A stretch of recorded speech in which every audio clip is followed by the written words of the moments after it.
afternoon to you, distinguished colleagues. I call to order the 28th meeting of the 59th session of the Human Rights Council. This afternoon, we will resume our interactive dialogue with the Special Rapporteur on contemporary forms of racism, racial discrimination, xenophobia, and related forms of intolerance. We shall resume our list of speakers, the first of which this afternoon is Togo. Togo, you have the floor.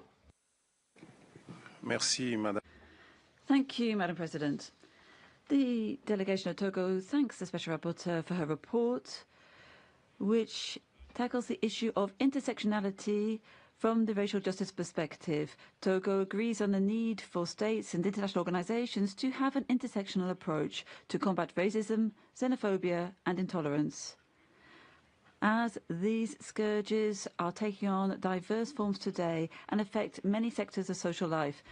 Madam Special Rapporteur, we particularly endorse your recommendation, which calls upon states to tackle systemic racism through drafting and applying global approaches on reparatory justice to right the wrongs of the past, in particular colonialism and slavery. This is why Togo pleads in favor of these atrocities of the past being at the heart of international human rights agendas as a basis to combat intersectional discrimination. To conclude, my delegation would like to know which, according to you, are the measures that we need to take to effectively push forward with this issue of reparatory justice. Thank you. Muchísimas gracias. Thank you very much indeed. We shall now hear from the distinguished representative of the Dominican Republic. Thank you very much indeed, Madam Vice President. The Dominican Republic is thankful for the presentation of the report and pays tribute to the commitment of the Special Rapporteur in tackling clearly and firmly the alarming normalization of hate speech, anti-Semitism, Islamophobia, and the glorification of Nazism. We welcome the approach of the report, which links the rise of extremism with digital misinformation, vulnerability, and the ideological manipulation of young people, which are challenges which we call for coordinated and centralized response on human rights. We are fully committed to the DDPA, and we reaffirm that the combating racism cannot be boiled down to a regulatory framework. It calls for a political education, transformative education, and sustained international cooperation. We have driven forward programs to strengthen human rights education, to promote intercultural dialogue, and promote peaceful coexistence, especially amongst young people, as pillars to build a critical citizenship which is also empathetic and committed to non-discrimination. However, we recognize that there are still challenges, and in particular, in the face of hate speech online, which calls for responsible regulation and more proactive international cooperation, we appeal to this Council to continue to promote valuable responses focused on education, historical memory and prevention as as a foundation to create societies that are fairer and more inclusive. Thank you very much indeed. As the Vice President, I now give the floor to Sierra Leone. Senior Vice President, Sierra Leone aligns herself with the statements of the African group and thanks the SI for our important report on intersectionality as well as the rise of Nazism and related forms of racial hatred. We reaffirm our strong support for the SI's mandate and our efforts, including other mechanisms to combat racism and promote equality. We appreciate the focus on intersectionality, which emphasizes that individuals may experience discrimination based on various factors, such as race, gender, disability, and poverty. Sierra Leone is continually refining its policies and programs to ensure they accurately reflect the nation's complexities and foster a more inclusive environment for all. Through our radical inclusion policy in education, we are helping girls, children with disabilities, and other vulnerable groups access equal opportunities.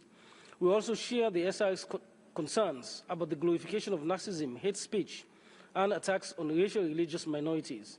Sierra Leone condemns all forms of racial and religious hatred and remains committed to promoting peace, tolerance, and inclusion.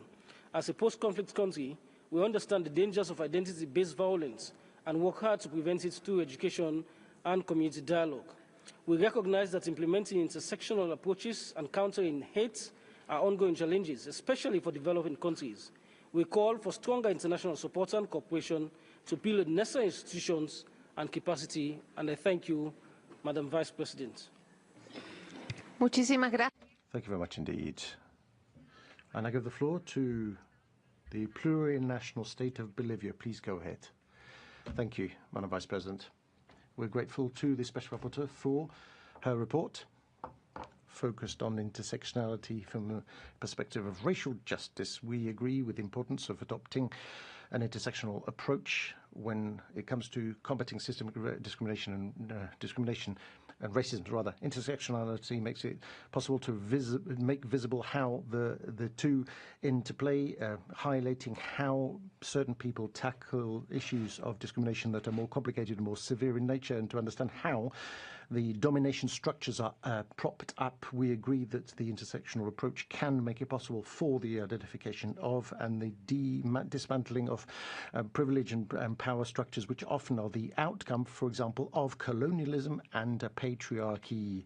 Both systems are interconnected and produce marginalization, repression, and they currently exist today, which is why in Bolivia we speak of the need to work on the process of decolonization and depatriarchalization, which must be present in our minds when we draft laws on education and state plans and policies inter alia, to make progress towards transformation of social structures, whilst recognizing the importance for us to respect diversity, justice, and equity.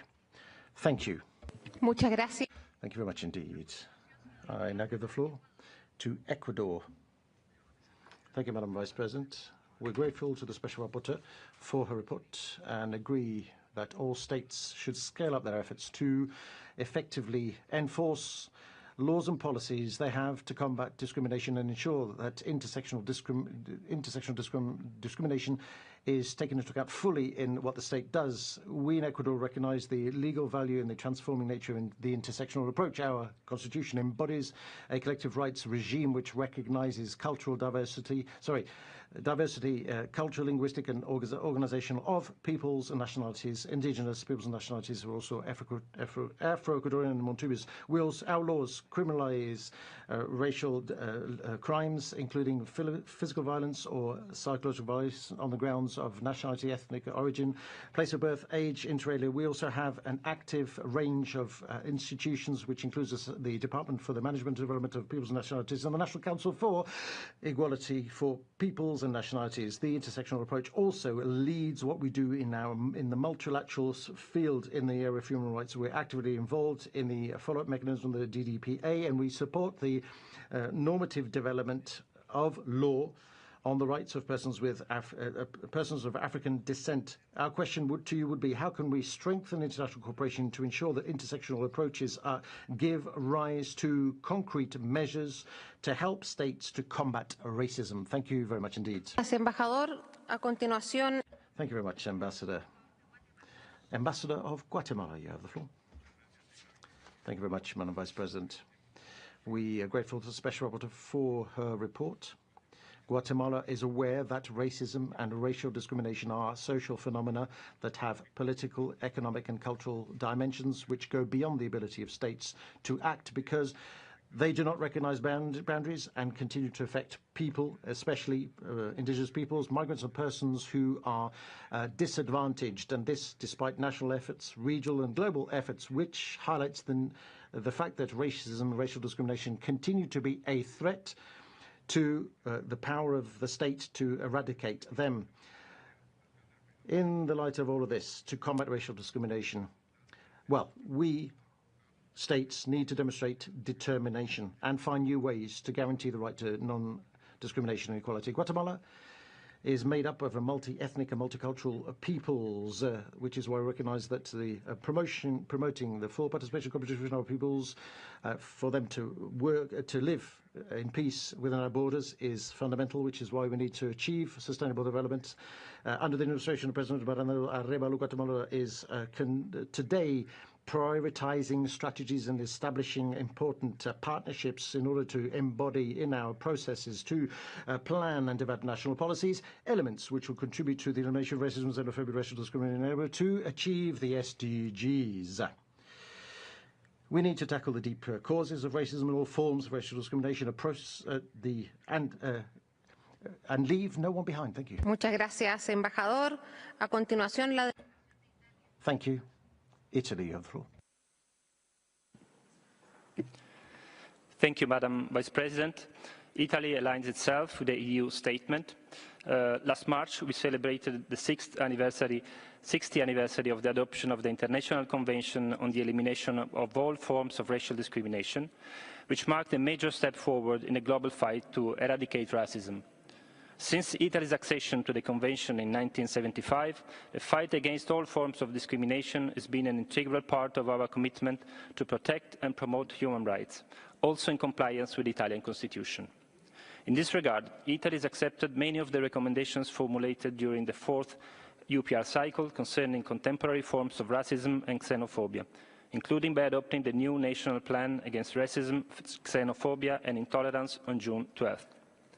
The plan, developed with the National Office Against Racial Discrimination, focuses on preventing and addressing discrimination and inequalities, and on enhancing social cohesion across key areas like work, housing, education, health, security, justice and media. Specific actions have been defined, including training of public officials and awareness campaigns. Italy remains steadfast in the fight against all forms of discrimination, standing for inclusion and respect for every individual. I thank you. Muchas gracias. Thank you very much indeed. And I give the floor to the delegation of Spain. Señora Vicepresidenta. Madam Vice President, Spain supports what was said by the EU and thanks the Special Rapporteur for her reports. We agree with you in the need to combat discrimination by using an intersectional approach because racism and other forms of intolerance affect concretely racialized women, Afro-descendant women, migrant women, and our public policies must be geared towards the concrete needs of these women. We consider that true equality means that we must adopt public policies that are anti-racist and proactive and bring about structural changes as well to bring about social inclusion and recognition of historically marginalized communities. This is precisely the spirit of our Law 15/2022 on the equality of treatment and non-discrimination and the strategic framework on citizenship and inclusion against racism and xenophobia covering the period 2023-2027, which focuses especially on the Gypsy or Gitano community and Afro-descendants. In addition to this, in 2020, the Spanish Observatory on Racism and Xenophobia, Oberache, contributes to this work of monitoring hate speech and on social networks, social media. Internationally, Spain combats racism and racial discrimination and xenophobia using effective multilateralism, tackling challenges such as inequality and disinformation, and anti-social convention on the administration of all forms of racial discrimination. Third, remains our cornerstone of what we do. Madam Special Rapporteur, how can we prevent the use of digital platforms when they're being used to propagate xenophobia, racism, and intolerant speech, and a call for accountability? Thank you very much. Pakistan, you have the floor. Madam Vice President, we thank the SR for presenting her report. We remain deeply concerned over increasing manifestations of racism and underline the need to confront it globally. The unabated rise in racial discrimination, Islamophobia, and religious hatred are reprehensible manifestations that germinate from ingrained and systemic racist attitudes. Pakistan has been cautioning this Council regarding the alarming rise in anti-Muslim hatred and Islamophobic narrative in India. Emerging as the crucible of hate-laden ideologies and disinformation, the Indian state-sponsored venom against Muslims is no longer restricted to occupied Kashmir or in India. Notably, this collusion of mainstream media and the state was most visible when those vilifying a visiting foreign minister of a Muslim state were not even put off air, let alone booked under criminal charges. The recent hubris-inspired cross-border attacks against innocent civilians and deliberate targeting of mosques in Pakistan were emblematic of the larger malaise that runs through this hate-filled polity. On the other hand, those who even make a whimper in occupied Jammu and Kashmir against this racist, exclusionary policy of the Indian occupation regime are subjected to the most brutal application of arbitrary laws. Madam Special Rapporteur, we welcome your views on how politics of hatred and racist ideologies transcend borders, threaten regional stability, and risk the enjoyment of human rights of all those who inhabit our region. I thank you. Muchas gracias. Thank you very much indeed. I now give the floor to the delegation of Cameroon. Merci, Madame. Thank you, Madam President. Cameroon aligns itself with the statement made by Ghana on behalf of the African Group. My delegation thanks the Special Rapporteur for her report, focused on the glorification of Nazism, neo-Nazism and other forms of extremism which promote racism, xenophobia and intolerance. We confirm the principle of equality and mutual respect. We firmly condemn all manifestations of racism, doctrines based on hatred. We welcome the structured approach adopted in the report, which focuses on persons who are vulnerable of multiple forms of discrimination, in particular women and ethnic and religious minorities. Cameron calls upon us all to strengthen education in history, in particular for young people, and to use digital platforms and the opportunities offered by them. In this spirit, we encourage international cooperation, which is also to combat all forms of racism and to prevent ideologies which promote hatred. Thank you. Muchísimas gracias. Thank you very much indeed. And I give the floor to the delegation of Namibia. Madam Vice President, Namibia aligns itself with the statement of the Africa Group. Namibia welcomes the report of the Special Rapporteur and agrees that neo-Nazism and related racism, xenophobia and intolerance are complex, multifaceted and pervasive. Unfortunately, since commemoration of the 60th anniversary of the ICED, millions of people around the world continue to suffer from severe forms of racism, xenophobia and related intolerance. Madam Vice President, racial discrimination is prohibited in Namibia. Specifically, the Racial Discrimination Prohibition Act and Article 23 of the Namibian Constitution prohibits all acts and practices of racial discrimination and apartheid. Namibia strongly condemns the racial injustices and racially motivated violence being perpetuated against people of African descent worldwide. To conclude, Namibia takes note of the submissions that the Special Rapporteur received from states and other stakeholders and supports the recommendations reflected in the report. I thank you, Madam Vice President. Muchísimas gracias. Thank you very much indeed. I therefore would now give the floor to Eritrea. Thank you, Madam Vice President. We thank the Special Rapporteur and take note of her report. We always welcome this dialogue, but we believe it is imperative that we hold frank discussions. These conversations, year after year, often sound the same. We denounce racism, discrimination, and all forms of intolerance. We reaffirm our commitments, and yet we have very little to show for it. We live in a time when we are witnessing attempts to eliminate entire populations. We live in a time when still today Black women across Western countries face a higher risk of dying from childbirth due to medical negligence. We live in a world where people fleeing wars are being treated like second-class citizens in their destination countries. These are the facts. The gaps between our declarations and our actions are glaring. Many of the processes we discussed today, programs, action plans, consultations, working groups, have been ongoing for decades. But communities continue to experience racism not as a theoretical concept, but as a daily lived reality. It is disingenuous to continue speaking in the same tone, often recycling old commitments without accountability, measurable outcomes, or centering those most affected. The work that needs to be done is not ambiguous. It has been clearly outlined by all of us, as well as by this body, through numerous UN reports. If we are serious about dismantling systematic racism, we must stop relying on rhetorical performance and start matching words with real actions. I thank you. Muchas gracias. Thank you very much indeed. And now give the floor to Kuwait. You have the floor. السيدة نائبة الرئيس يأخذ وفد بلادي علما. Thank you, Madam President. We take note of the report from the Special Rapporteur and the recommendations contained in it as concerns discrimination, racial discrimination and politics of exclusion. We are committed to combating racial discrimination and hate speech in line with Article 29 of our Constitution and our institutional and legislative framework, and in line with our international commitments as stipulated in the international human rights treaties we are party to.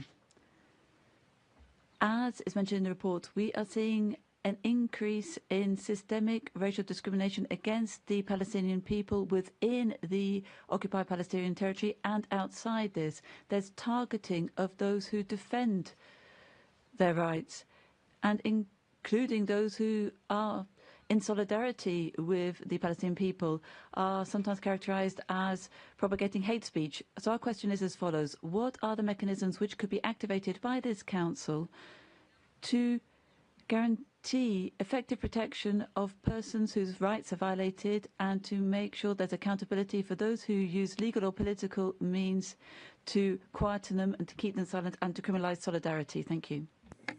Gracias. Thank you. I now give the floor to the distinguished Ambassador of Albania. Thank you, Madam Vice President. Albania thanks the Special Rapporteur for her report. We note with concern a global increase in cases of discrimination, intolerance and violence motivated by Islamophobia, anti-Semitism and Christianophobia, which directly affect the enjoyment of human rights and threaten religious harmony and coexistence. We welcome the Special Rapporteur's recommendation, particularly those related to the need to intensify awareness raising and educational efforts, particularly among young people, strengthen mechanisms for regulated online content, and promote tolerance, respect for human rights and diversity. Nationally, we have successfully implemented vigorous policies to prevent and combat all forms and manifestations of racism, xenophobia and intolerance, adopting appropriate legislation, establishing national independent institutions to prevent and combat this phenomenon. In concrete terms, the Albanian Commission for Protection Against Discrimination plays a key role in preventing and combating discrimination. We recognize the challenges remain. Albania remains committed to strengthening its legislative framework and institutional mechanism to combat all forms of discrimination. Finally, Albania expresses its commitment to fully cooperate with national, regional and international mechanisms and institutions to build a world free from racism and intolerance. I thank you. Muchas gracias. Thank you very much indeed, Ambassador. And I give the floor to the delegation of Costa Rica. You have the floor. Thank you, Madam Vice President. We thank the rapporteur for her report and welcome, in particular, her intersectional approach proposed from the perspective of racial justice. My country restates its commitment to the principles of equality and non-discrimination enshrined in international human rights law and highlights efforts made to guarantee equitable access to rights by our peoples, namely Afro-descendants, indigenous and migrant peoples. We have currently been organizing information workshops on the development of national strategy for a society free of racism, racial discrimination, and xenophobia, whose purpose is to communicate the path to follow after the conclusion of our national policy for a society free of racism, racial discrimination, and xenophobia 2014-2025, which has led to our national strategy, which will update a number of the aspects of the general guidelines, management models and assessment of the existing policies. Thus, we are seeking to ensure that what the state does is cross-cutting as it seeks to combat racism and racial discrimination by promoting the realization of human rights for all our peoples and using a cultural diversity perspective, but also based on equality and gender equality, accessibility and sustainable development to ensure that our society becomes more inclusive and equitable. We support the Special Rapporteur when she calls for us to interpret coherently existing international instruments to include the obligation to combat discrimination intersectionally. Thank you very much. Thank you very much, says the Vice President. I give the floor to Benin. Madam President, the delegation of Benin thanks the Special Rapporteur for her report and aligns itself with the African Group statement. As underscored in the report, an intersectional approach is vital to fully understand and combat systemic racism and multiple forms of discrimination, oppression and marginalization.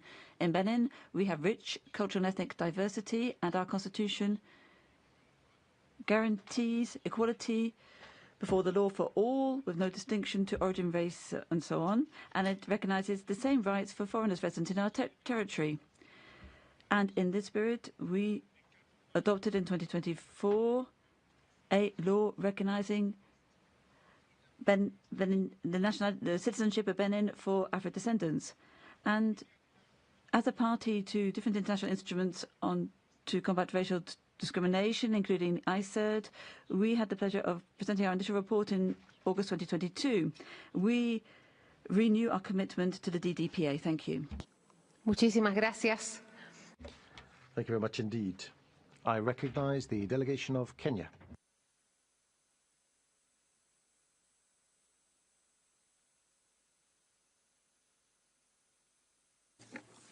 Entiendo que no están en sala. It appears that Kenya is not in the room, so may I give the floor to Belarus?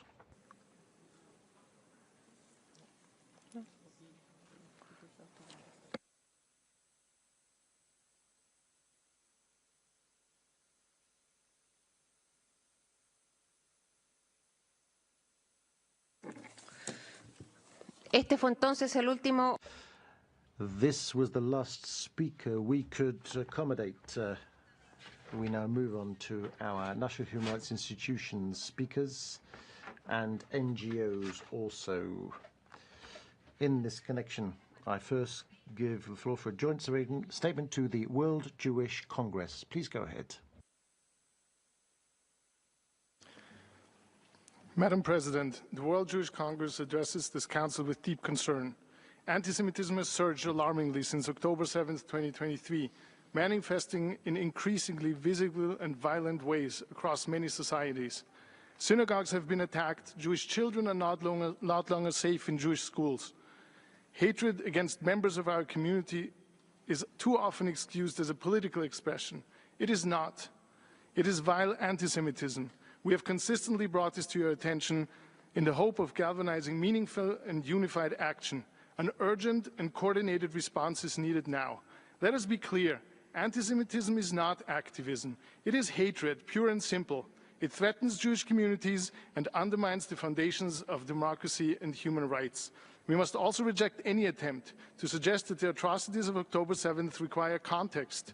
There is no context, none whatsoever, that excuses the massacre of civilians that has been done to women and children or the execution of youth at a music festival. These were acts of terror. Framing them otherwise betrays this Council's moral responsibility and purpose. The safety and dignity of Jewish communities is not negotiable. They must be defended through the uncompromising prosecution of hate crimes, the credible rejection of all forms of anti-Semitism, and a firm stance against those who glorify anti-Jewish violence. Thank you. Muchas gracias. Thank you very much. International Dalit Solidarity Network is next. Thank you, Chair. The International Dalit Solidarity Networks thanks the Special Rapporteur for her report and for highlighting the tripartite marginalization of caste, gender and poverty in South Asia. Intersectional discrimination, especially where caste and gender overlaps, remains widespread. Factors like economic status, disability, religion, and sexual orientation further deepen exclusion, limiting access to rights and opportunities. An intersectional approach is essential to address systemic caste-based discrimination. However, we are concerned that both the UN and the caste-affected states are not giving this issue the attention it demands. We urge member states to consult diverse Dalit women in empowerment efforts, collect disaggregated data by caste, gender, religion, and disability and sexual orientation, strengthen justice system to prevent and respond to caste and gender-based discrimination and violence. Thank you. Muchas gracias. Thank you very much indeed. Partners for Transparency is next. Thank you, Madam Vice President.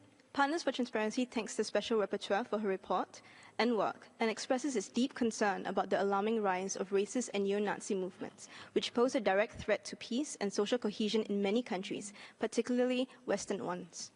Recent trends indicate that the internet and social media platforms are becoming central tools for spreading racist propaganda and hate speech. Facebook announced that it removes approximately 66,000 hateful posts per week. Furthermore, recent years have witnessed the increasing penetration of racist ideas into official political discourse, with political leaders in Sweden and the US calling for exclusionary policies against refugees and migrants, practices that fuel institutional discrimination. Neo-Nazi groups have also become more organized and bolder, particularly in the US, where the public marches have been held, featuring Nazi symbols and racist slogans, a clear indication of the rise of this extremist movement. In conclusion, Madam Vice President, Partners Foundation calls upon the Western states to take firm measures to prohibit glorification of Nazism and criminalize racist propaganda online. Our question to the Special Rapporteur is, what mechanisms does she propose to combat the spread of neo-Nazism in the digital space, especially among young people? Thank you. Muchísimas gracias. Thank you very much indeed. And I give the floor to Oweit Pama. Madam Vice President, the Special Rapporteur's report on contemporary racism and discrimination highlights the urgent need to combat all forms of intolerance. Racism and related intolerance fuel conflicts worldwide with devastating humanitarian impacts. In Sudan, violence driven by extremist groups, including the Muslim Brotherhood, has displaced over 13 million people and caused widespread famine. On May 22nd, the U.S. State Department reported Sudan's use of chemical weapons, violating the Chemical Weapons Convention. OIPMA calls on Sudan to seize all chemical weapons and use comply with international obligations. We urge this Council to support accountability through OPCW investigations and the ICC, while advancing peace initiatives to end Sudan's suffering. Aligned with the UN's mission to protect future generations from war, OIPMA proposes an international decade of tolerance from 2025 to 2035. This initiative seeks to eradicate intolerance, hatred, and extremism, foster peace, and promote empathy, education, inclusion, and intercultural dialogue, especially in LDCs. Tolerance must become a daily practice across policies, education, and communities. Only sustained collective action can build a future of peace, dignity, and respect. Thank you, Madam Vice President. Muchas gracias. Thank you very much indeed. Consello Indigenista Missionario, you have the floor. CIMI. Señora Relatora. Madam Rapporteur, your report about the visit to Brazil exposes the ongoing existence of racism against indigenous people, and which is worse, it's gone on for a long time, have an impact on all the indigenous people there. After their historic victory in the Supreme Court in 2023, have seen how their rights have been violated by Congress through Law 14701. There's now a conciliation tribunal created by the Supreme Court, and also that has frustrated the rights. The companies are putting pressure to carry out mining. The state has a duty to map out indigenous land, and the rapporteur is right in saying so. During her your visit to visit, you condemned acts of violence against the Guarani Kaiyoba people as a manifestation of structural racism. After your visit, there were new attacks against these peoples in other indigenous territories in Brazil with the participation of individual and state actors. These atrocities have received the support of economic and political sectors that are local, and this is because there is a lack of mapping out of traditional territories, and constitutional rights are not respected. Brazil will be hosting COP30, but the environmental racism of Brazil has left an indelible mark. We urge the government to fully and in good faith implement the recommendations for your report. Thank you. Muchísimas gracias. Thank you very much indeed. Instituto Brasileiro de Direitos Humanos, you have the floor. Madam, thank you for your report on Brazil's visit. The Brazilian government recognized that racism is systemic and has established important programs and enacted legislation to prevent and address racial discrimination. However, the justice system remains selective, and the public security follows a rather punitive approach, perpetuating systemic racism. This issue, along with the country's unhealed history of slavery, has turned poor neighborhoods into places of constant surveillance and control. In these areas, racially sectors face many barriers to social mobility and are often exposed to police brutality. Because of its stringent inequality, prison are used as the needful replacement for public policies in communities that not receive basic social services. For many, the state is only present through police and prisons. Brazil overspends incarceration while investment in essential services such as education, health, and housing are reduced. It's urgent that Brazil creates public service and justice policies that work together, consider different forms of intersection discrimination and focus on alternatives to prison. Thank you. Muchas gracias. Thank you very much indeed. And I give the floor to MRG, Minority Rights Group. Thank you, Chair. Madam Special Report. We welcome to report and recommend you for recognizing intersectional and systemic nature of the racism in Brazil. As the Instituto Vidas Negras com Deficiência Importam and the Minority Rights Group, we echo the urgency of addressing the visibility and the dual discrimination faced by Black people with disability in Brazil. We are deeply concerned that systemic racism and ableism continues to produce and perpetuate disability through state violence, medical negligence, environmental injustice, and structural exclusion. We urge the Council to call on the Brazilian government to recognize the production of the disability through racialized state violence, including policy brutality and the obstructive violence. Collect disaggregated and quantitative data of the Black people with disabilities. Ensure reproductive justice and prevent forced sterilization of African descendants people with disabilities. Guarantee accessible and inclusive education to the Black children with disabilities. Strengthen policies that promote independent living and end institutionalization practices. Without the urgent, targeted action, Black people with disability in Brazil will remain and at the margins and anti-racism and disability agendas. Thank you. Muchas gracias. Thank you very much indeed. Shams, you have the floor. Madam Special Rapporteur, Shams expresses its deep concern over Israel's persistent and systematic racial discrimination and apartheid policies against the Palestinian people in clear violation of international human rights law and international humanitarian law, including the International Convention on the Elimination of All Forms of Racial Discrimination. For decades, Palestinians have been subjected to a system of apartheid, segregation, and racial discrimination manifested in discriminatory laws, policies, and practices that permeate every aspect of daily life. This includes the illegal construction and expansion of settlements, the forced displacement of Palestinian communities, restrictions on movement, arbitrary arrests, home demolitions, and the denial of basic rights solely based on national and ethnic identity. The dual legal system enforced in the occupied Palestinian territory, whereby Israeli settlers enjoy full rights under Israeli civil law, while Palestinians are subjected to harsh military rule, is a stark embodiment of racial discrimination. We urge your mandate to address the entrenched system of racial discrimination imposed on Palestinians and call on the international community to uphold its legal obligations. Immediate protection, equal rights, and accountability for Israel's apartheid and discriminatory policies are urgently needed. Thank you. Muchas gracias. Thank you very much. And I give the floor to CSI, Christian Solidarity International. Madam Vice President, it has been nearly 22 months since Azerbaijan expelled 120,000 ethnic Armenians from their homeland in Nagorno-Karabakh during September 2023.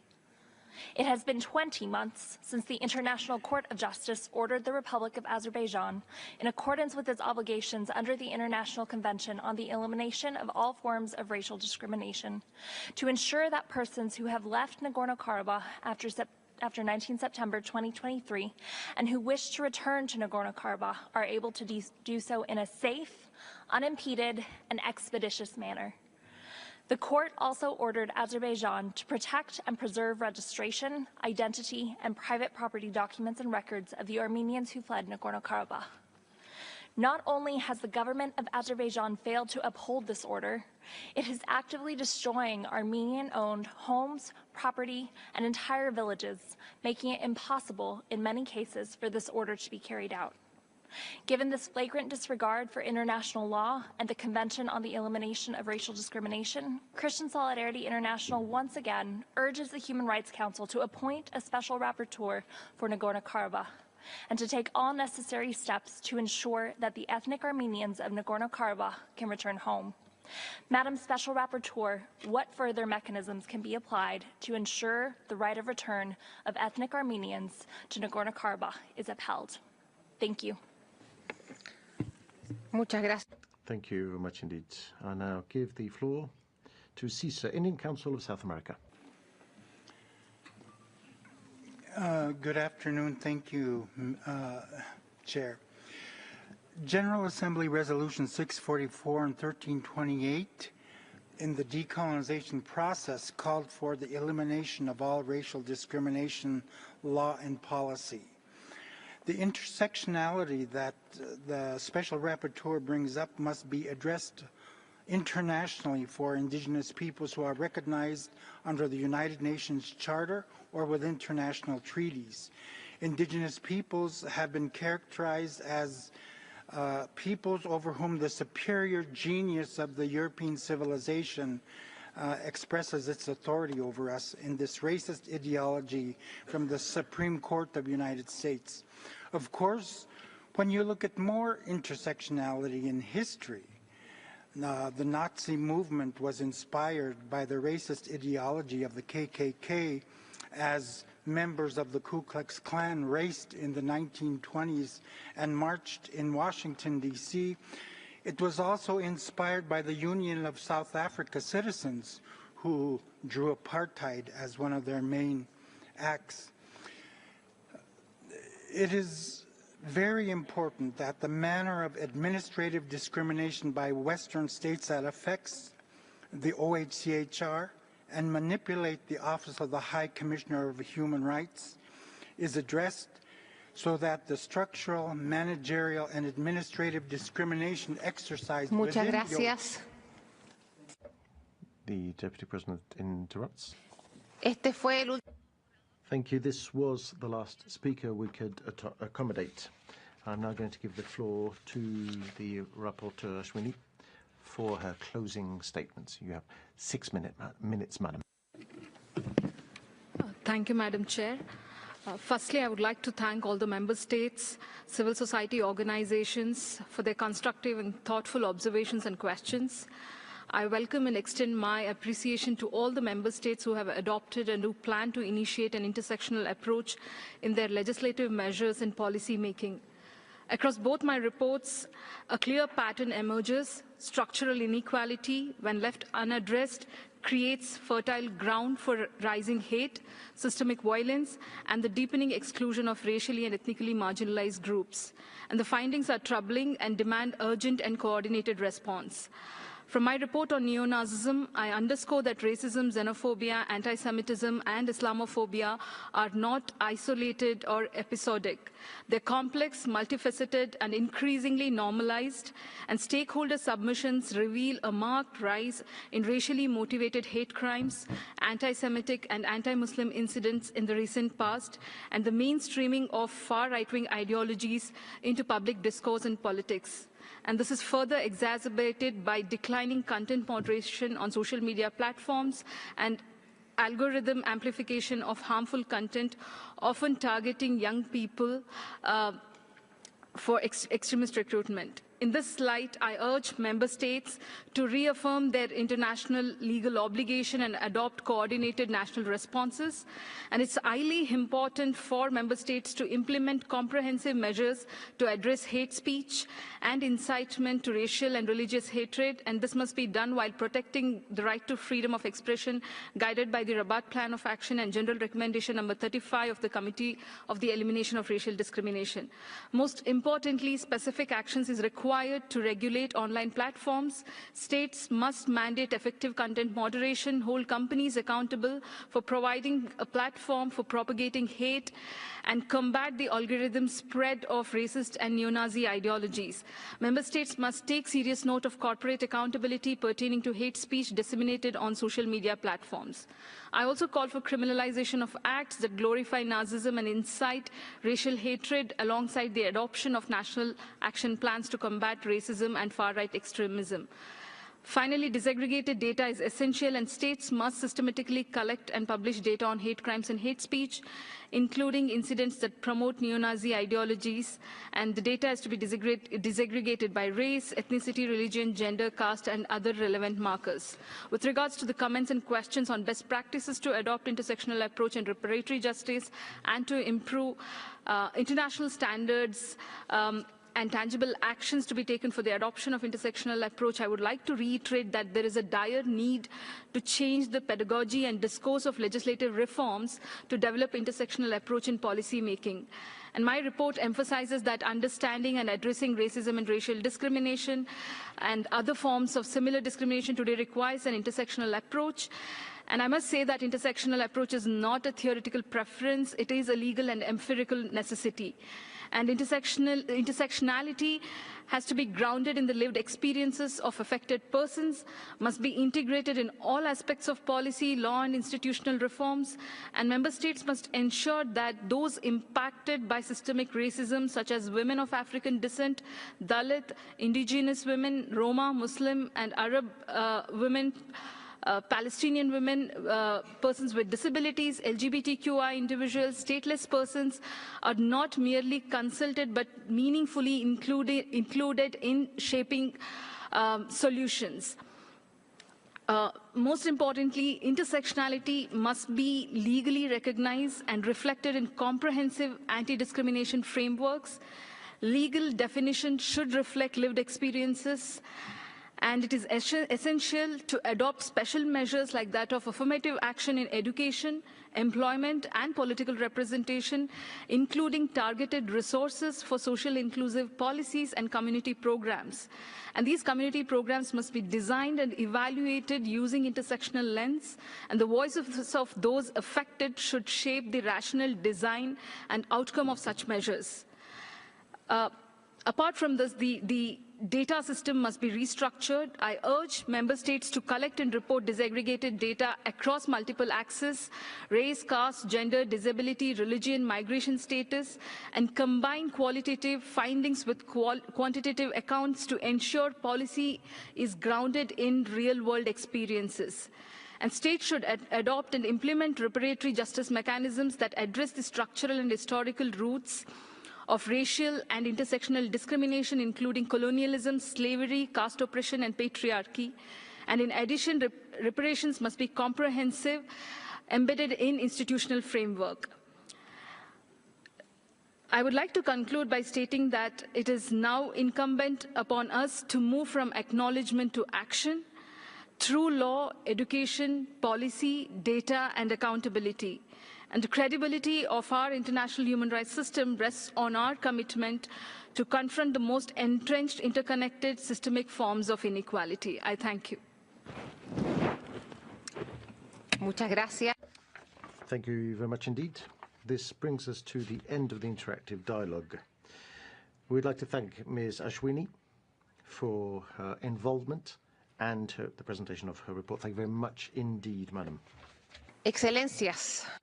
Excellencies, my understanding is that some delegations have requested to avail themselves of their right of reply in connection with statements under Agenda Item 9. May I remind delegations that pursuant to our current customary practice, the right to reply can only be exercised in response to statements made from the podium. Delegations cannot exercise the right to reply against a statement made by a presenter on the podium during the HRC. This includes the High Commissioner, mandate holders, or any other expert or representative of a subsidiary body of the Human Rights Council. I now give the floor in that connection to the distinguished representative of India. You have 3 minutes. Thank you, Madam Vice President. Indian delegation is compelled to exercise its right of reply in response to yet another baseless and malicious statement by Pakistan, a habitual offender in misusing UN forums to peddle falsehoods and propaganda. Terrorism is the greatest enemy of humankind, and Pakistan's desperate attempts to invert reality by distorting facts are not only misleading, but also deeply ironic, given its well-documented role as the epicenter of cross-border terrorism. The Council needs no lecture from Pakistan, a country where minorities face systemic discrimination and persecution, often with the direct involvement by the state. On 22nd April 2025, 26 innocent Indian tourists were brutally massacred in Pahalgam, Jammu and Kashmir, victims of a barbaric terrorist attack orchestrated by Pakistani terrorists. This heinous act, rightly condemned by the UN Security Council, lays bare the true face of Pakistan's state-sponsored terror apparatus. The Pakistan's attempts to mischaracterize India's targeted and proportionate counter-terror operations are not only false, they are unacceptable. A nation that glorifies UN-designated terrorists with public honors and state funerals forfeits any credibility when it comes to preaching peace or human rights. Pakistan's record is not a matter of opinion, it's a matter of international infamy. Madam Vice President, the only crisis in Jammu and Kashmir stems from Pakistan's continued export of cross-border terrorism and its attempts to ruin the local economy, a direct consequence of its continued sponsorship of terrorism as state policy. Let us be clear, no amount of pretense or repetition can lend credibility to Pakistan's fabricated narrative. The international community is not blind to its pattern of distortion and denial. We urge Pakistan to look inward, address the rot of terrorism within its borders, and cease its obsessive and futile attempts to vilify India on the world stage. It would do well to focus on its internal human rights and treatment of minorities rather than wasting this esteemed Council's time. I thank you. Muchísimas gracias. Thank you very much indeed. May I now give the floor to the distinguished representative of Pakistan, who also has 3 minutes. Vice President, what is the definition of a rogue state? A rogue state holds the international law in utter contempt and violates its every precept unabashedly. A state that illegally occupies a UN-recognized disputed territory, disregards UNSC resolutions, and shamelessly attempts to perpetuate its illegal occupation. A state that violates every human right of those under its illegal occupation. A state that demolishes innocent people's homes and perpetrates collective punishment. A state that carries out demographic engineering projects in occupied territory at an industrial scale. A state that blatantly contravenes the UN Charter and violates the sovereignty of other states. A state that constructs its political edifice on racial, communal, and ethnic hatred and polarization. A state that attacks innocent civilians and violates the international humanitarian law and takes pride in these violations. And a rogue state does everything to evade accountability for its crimes. Madam Vice President, this rogue state is not in the Middle East. It is in South Asia, and sadly, it is our neighbor. India, as a rogue state, gives tough competition to others in quest to surpass them. After launching unprovoked and unjustified cross-border attacks on civilians in Pakistan, it attempted to cut off water and gloated about threatening the well-being of 240 million civilians. This rogue state, due to its reckless behavior, brought the entire region to the precipice of a nuclear war. Madam Vice President, this rogue state supports, fuels, funds, and above all, its political leadership takes credit for peddling state-sponsored terrorism in Pakistan. This rogue state not only stifles any dissent within its territory, but assassinates dissidents extraterritorially in other sovereign states. Madam Vice President, while the list of crimes committed by this rogue state can go on, the pain and suffering inflicted by its terror sponsorship is deeply personal for many, including myself. Mr. Hidayatullah Jamot, a serving government officer, was not only a classmate, but a personal friend who lost his life in Balochistan last month at the hands of terrorists armed and supported by India. He symbolized hope and courage that countless Baloch youth associated with. His only crime was that instead of falling prey to the propaganda of these Fitna al-Hindustan terrorists, he invested his life in the future of Pakistan and endeavored to serve his motherland. Madam Vice President, I reiterate that Pakistan will respond to any challenge posed by the Indian military or by its lackeys in the form of terrorists or any other manifestation of these threats by all means at our disposal. I thank you. Muchísimas gracias. Thank you very much indeed. May I ask if any other delegation wishes to avail themselves of their right of reply in connection with statements made under agenda item 9? I see no request. Thank you very much indeed, therefore. So, agenda item 9 is over. We are going to take a very short break before we begin our interactive dialogue on the oral update of the High Commissioner on Ukraine and the interim report of the Secretary General on Crimea. Thank you very much.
Excelencias, distinguidos colegas.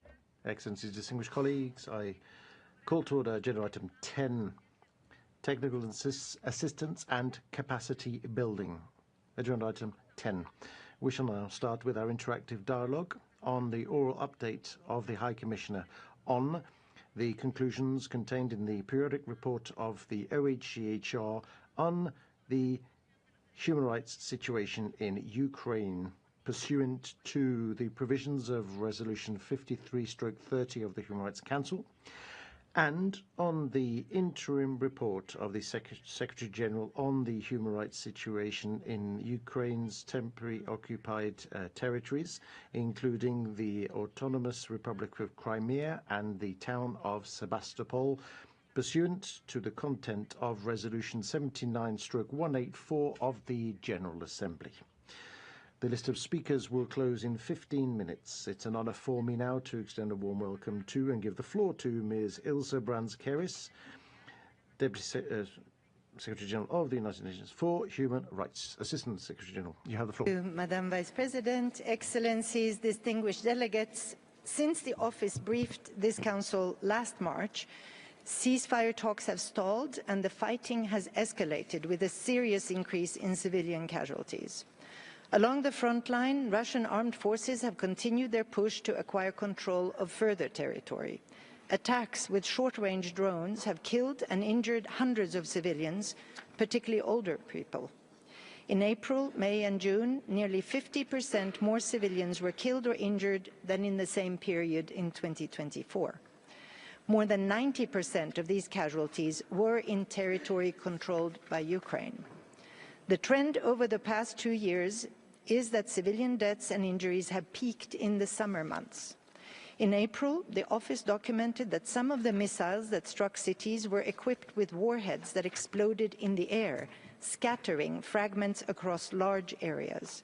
In some cases, several drones struck the same hospital.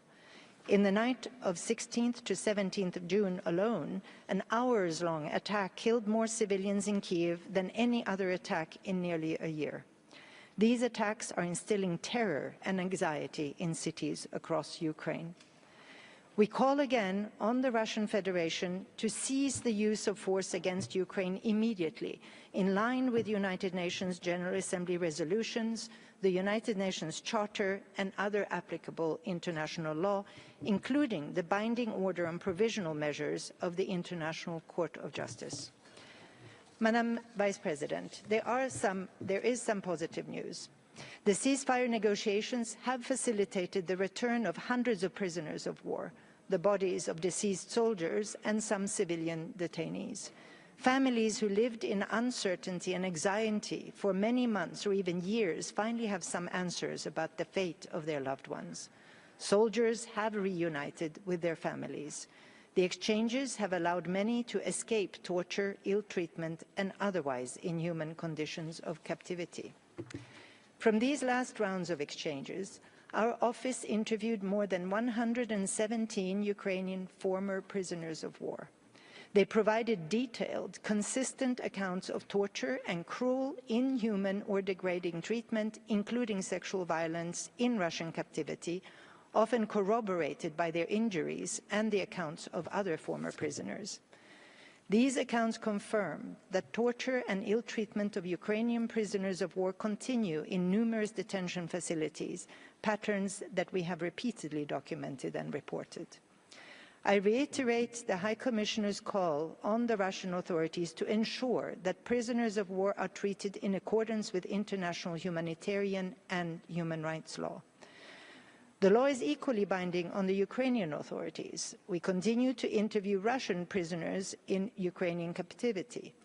And although the scale is not comparable, we have documented cases where Ukrainian authorities have used torture and ill treatment in the early stages of captivity in unofficial places of detention.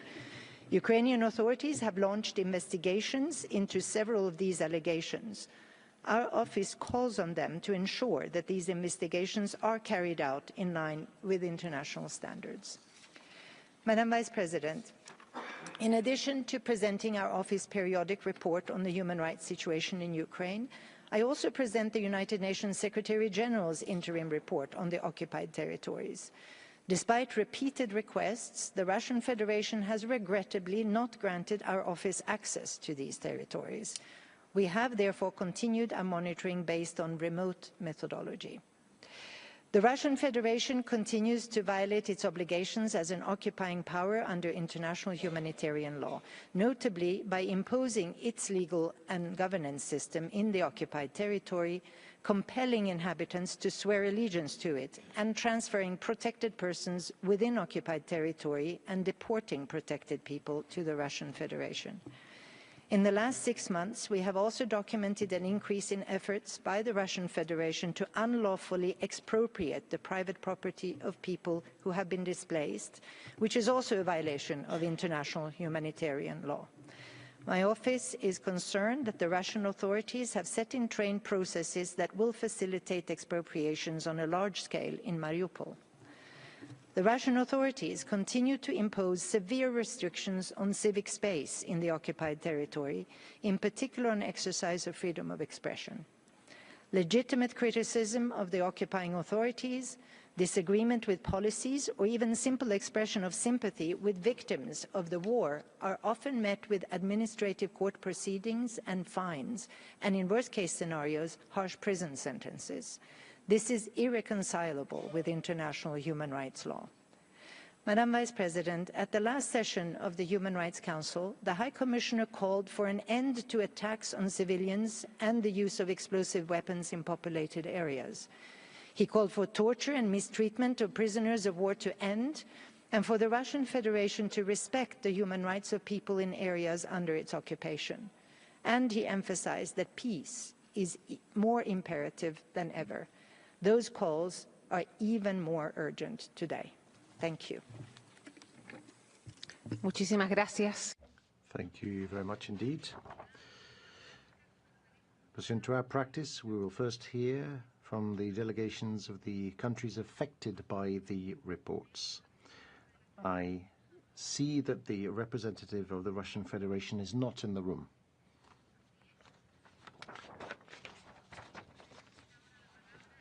I now, therefore, give the floor to the distinguished representative of Ukraine. Ambassador, you have 5 minutes. Thank you, Madam President. We thank the Assistant Secretary General for her update and commend the work of the UN Human Rights Monitoring Mission in Ukraine. Its evidence-based reporting, produced under the most challenging conditions, is not only a record of truth, but a foundation for future justice. We are deeply grateful for this commitment to exposing the realities of Russia's war against Ukraine. The mission's office is situated in Podil district in Kyiv, in the heart of our capital.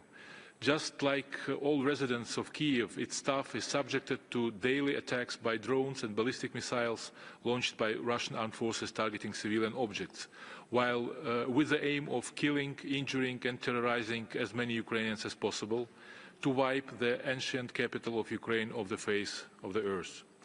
The latest figures contained in the report are alarming. The overwhelming majority of civilian casualties occurred as a result of Russia's intensified, relentless aerial attacks.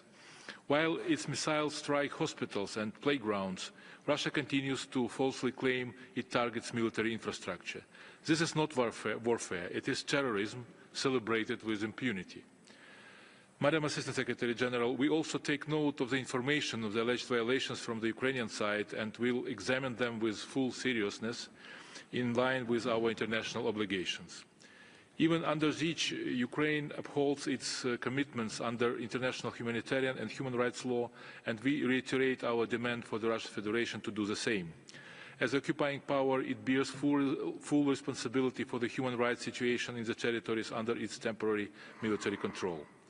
We strongly condemn Russia's continued denial of unimpeded access to the Autonomous Republic of Crimea and other temporarily occupied territories of Ukraine, despite persistent requests from OHCHR. This deliberate obstruction seeks to conceal the grave human rights violations committed in those territories. It is not only a violation of international law, but a direct affront to the values of United Nations. We are witnessing the systematic erasure of Ukrainian identity. As it is noted in the Secretary General's interim report, Russia has imposed its political, legal and administrative systems in occupied regions, following the same destructive pattern it has used in Crimea since 2015. The March 2025 decree redefining the legal status of Ukrainian citizens, the recent ban on Ukrainian language instruction in schools, and the illegal expropriation of property belonging to displaced Ukrainians all point to a policy of demographic engineering. These acts risk irreparable harm to future generations and jeopardize prospects for a comprehensive, just and lasting peace. Torture, summary executions, arbitrary detention, sexual violence and enforced disappearances remain defining features of Russia's war. One of the most harrowing recent cases is that of Ukrainian journalist Victoria Roshchina, whose body was returned to Ukraine in February 25, months after her death in Russian captivity, showing signs of torture and mutilation.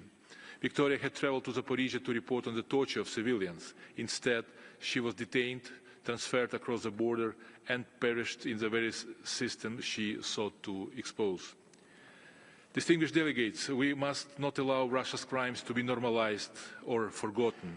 The forcible deportation of children, attacks on civilian infrastructure, torture of prisoners of war, and cultural erasure are not isolated incidents. They are part of a coordinated strategy to destroy the very fabric of the Ukrainian nation. In this regard, we are happy to inform that on June 25 in Strasbourg, President of Ukraine Volodymyr Zelensky and Secretary General of the Council of Europe Alain Berset signed the agreement between Ukraine and the Council of Europe on the establishment of the Special Tribunal for the crime of aggression against Ukraine. The Special Tribunal is the first international judicial body since World War II with jurisdiction to investigate and prosecute individuals regardless of their position, suspected of committing the crime of aggression. The establishment of the tribunal marks the culmination of years of legal work of Ukraine, its partners, Council of Europe, European Union, to ensure justice for the victims of Russian aggression. Justice must be sought for every life destroyed, every child taken, every community left in ruins. Together, we have the moral duty to ensure that these grave crimes do not go unpunished, and that those responsible are truly held to account. I thank you. Muchas gracias, Thank you very much, Ambassador. May I now call upon interested delegations to put questions and make comments on what you have just heard.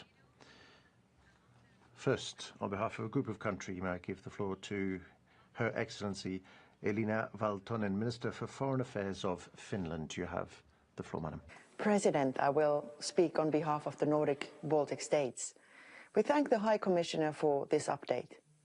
Russia continues its ruthless attacks against civilians, demonstrating its unwillingness to seek peace. We condemn the devastating airstrikes across Ukraine, which may amount to crimes against humanity.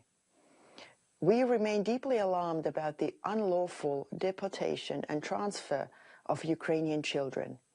We urge Russia to ensure their safe and immediate return.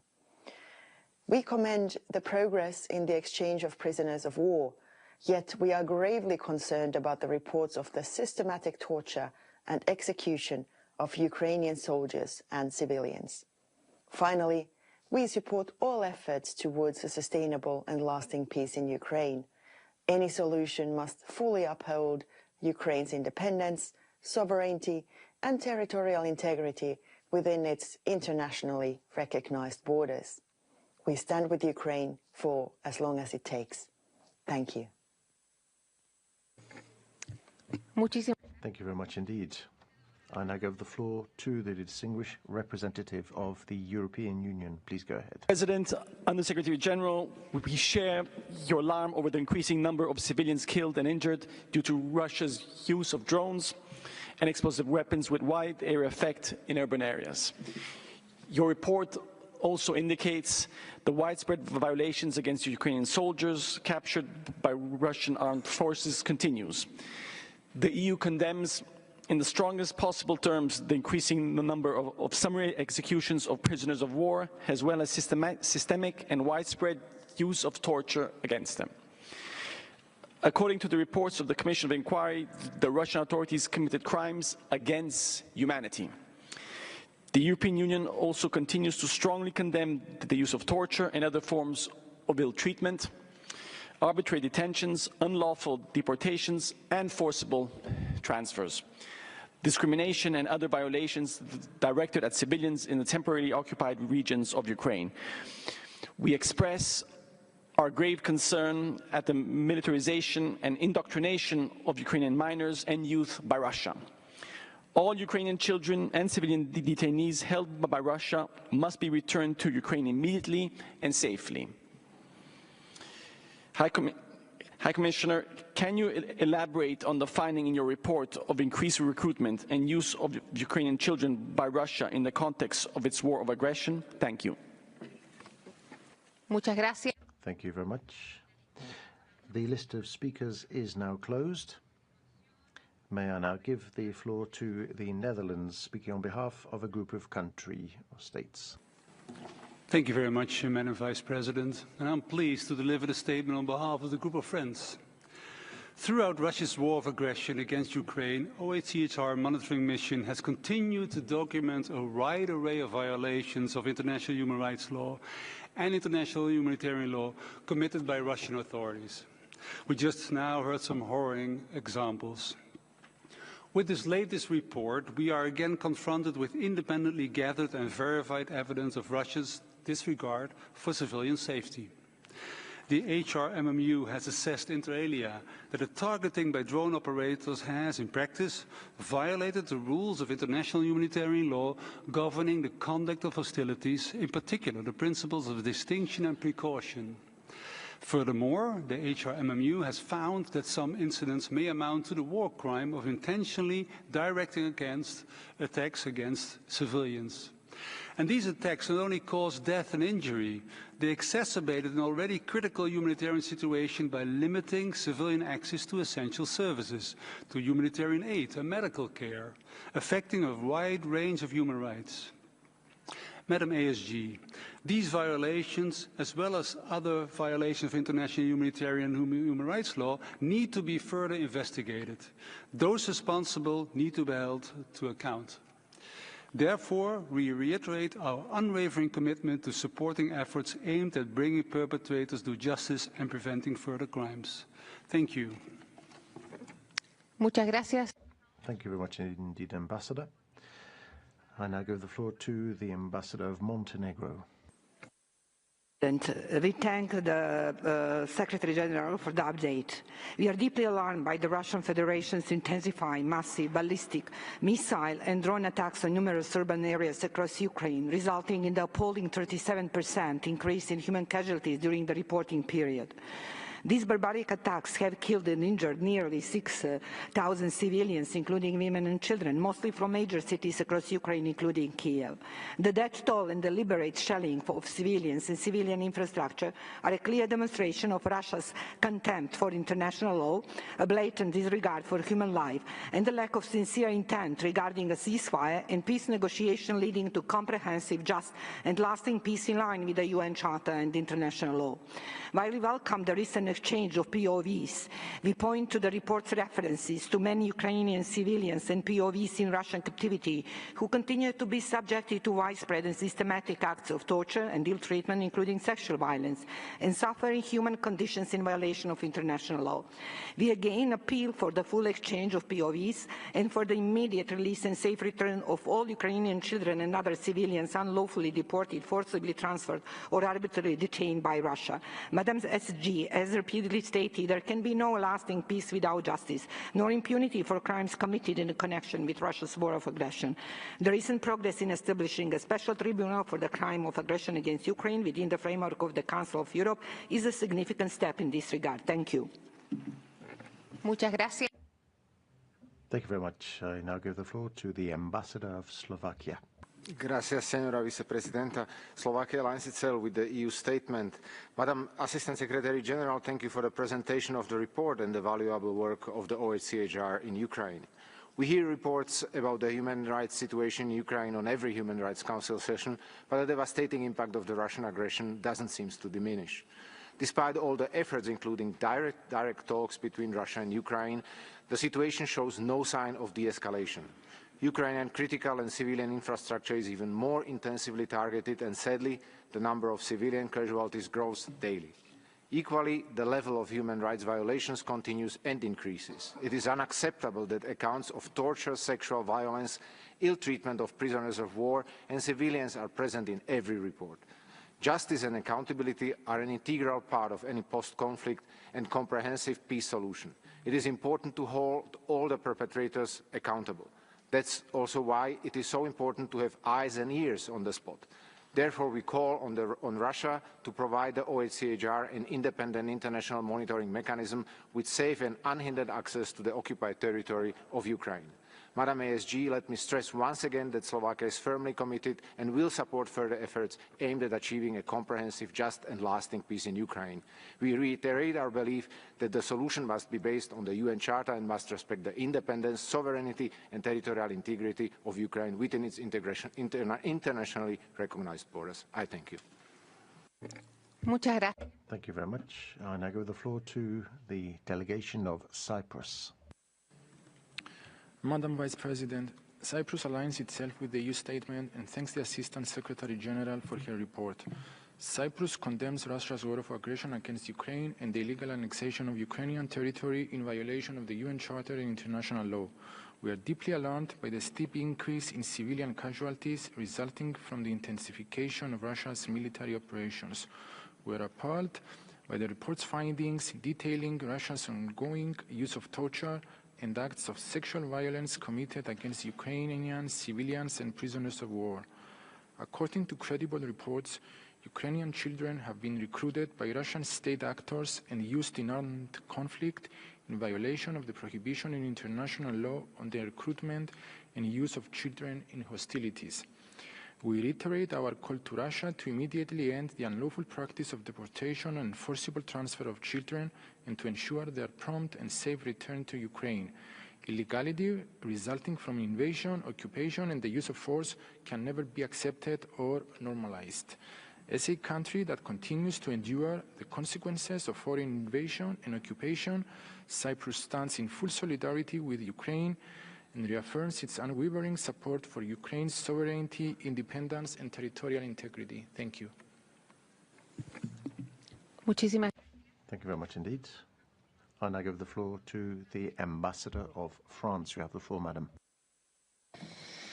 Merci. Thank you, Madam President, and thank you, Assistant Secretary General. France thanks you for your report, which sheds light on the persistent violations of international law committed by Russia in Ukraine.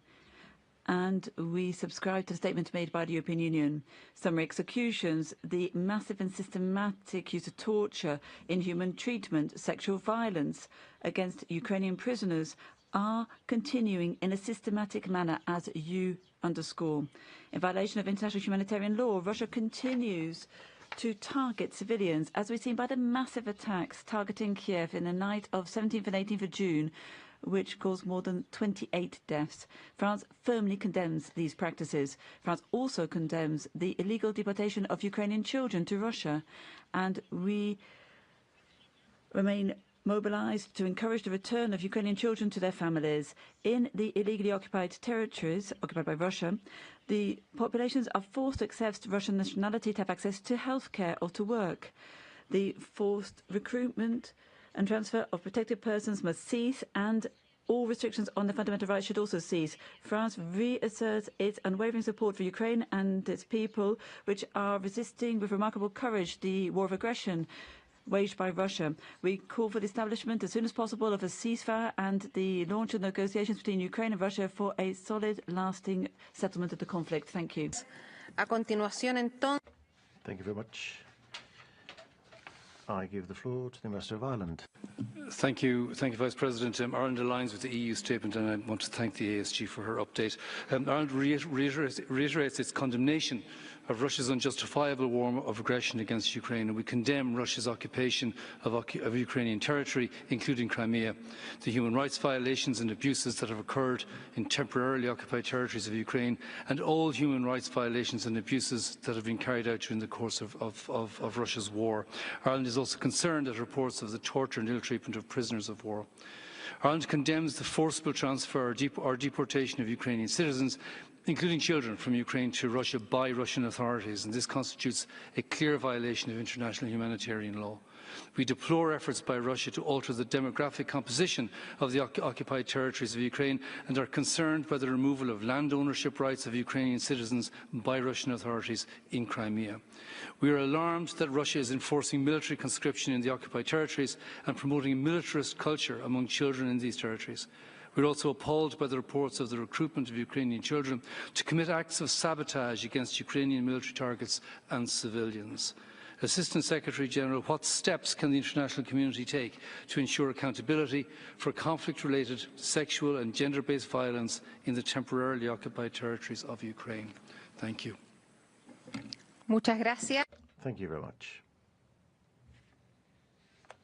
May I now give the floor to the delegation of Germany. Thank you, Madam Vice President. Germany aligns itself with the statement delivered by the European Union, and we would like to join others in thanking you, Assistant Secretary General, for your update. As you laid out, Ukrainians continue to be attacked, wounded and killed every day by Russia's military as part of Russia's illegal war of aggression against Ukraine. All of these human rights violations are meticulously documented by OHCHR's Human Rights Monitoring Mission on Ukraine. And in spite of all these violations, the people of Ukraine are resisting aggression and intimidation. We pay tribute to their courage. And we also call on Russia to comply finally with international law and engage in serious negotiations. But while atrocities continue, we must continue to document them and push for accountability. That's why we support the continuation of the High Commissioner's updates on Ukraine. In closing, one specific question, Madam Assistant Secretary General. From your point of view, how should the needs and priorities of ethnic groups in Ukraine, such as the Crimean Tatars, be recognized and addressed in potential future discussions around a peace framework? Thank you. Gracias. Thank you. I now give the floor to the Ambassador of Japan. Thank you, Madam Vice President. We would like to thank Assistant Secretary General for her oral update on the dire human rights situation in Ukraine. We also appreciate the Secretary General's interim report on the human rights situation in Crimea. More than 3 years have passed since Russia launched its aggression against Ukraine, which we reiterate is a clear violation of international law and shakes the very foundation of the international order. If such violations were tolerated, it would set a very dangerous precedent. We once again condemn in the strongest terms the actions of the Russian forces, which have led to a large number of civilian casualties. We support the monitoring and technical assistance by OHCHR and Ukraine's efforts to uphold human rights in cooperation with international mechanisms. We also express our respect for the Ukrainian people who have demonstrated immense bravery in standing up against Russia's aggression day after day. Japan will continue to stand firmly with Ukraine and the international community until a just and lasting peace is achieved in Ukraine. I thank you.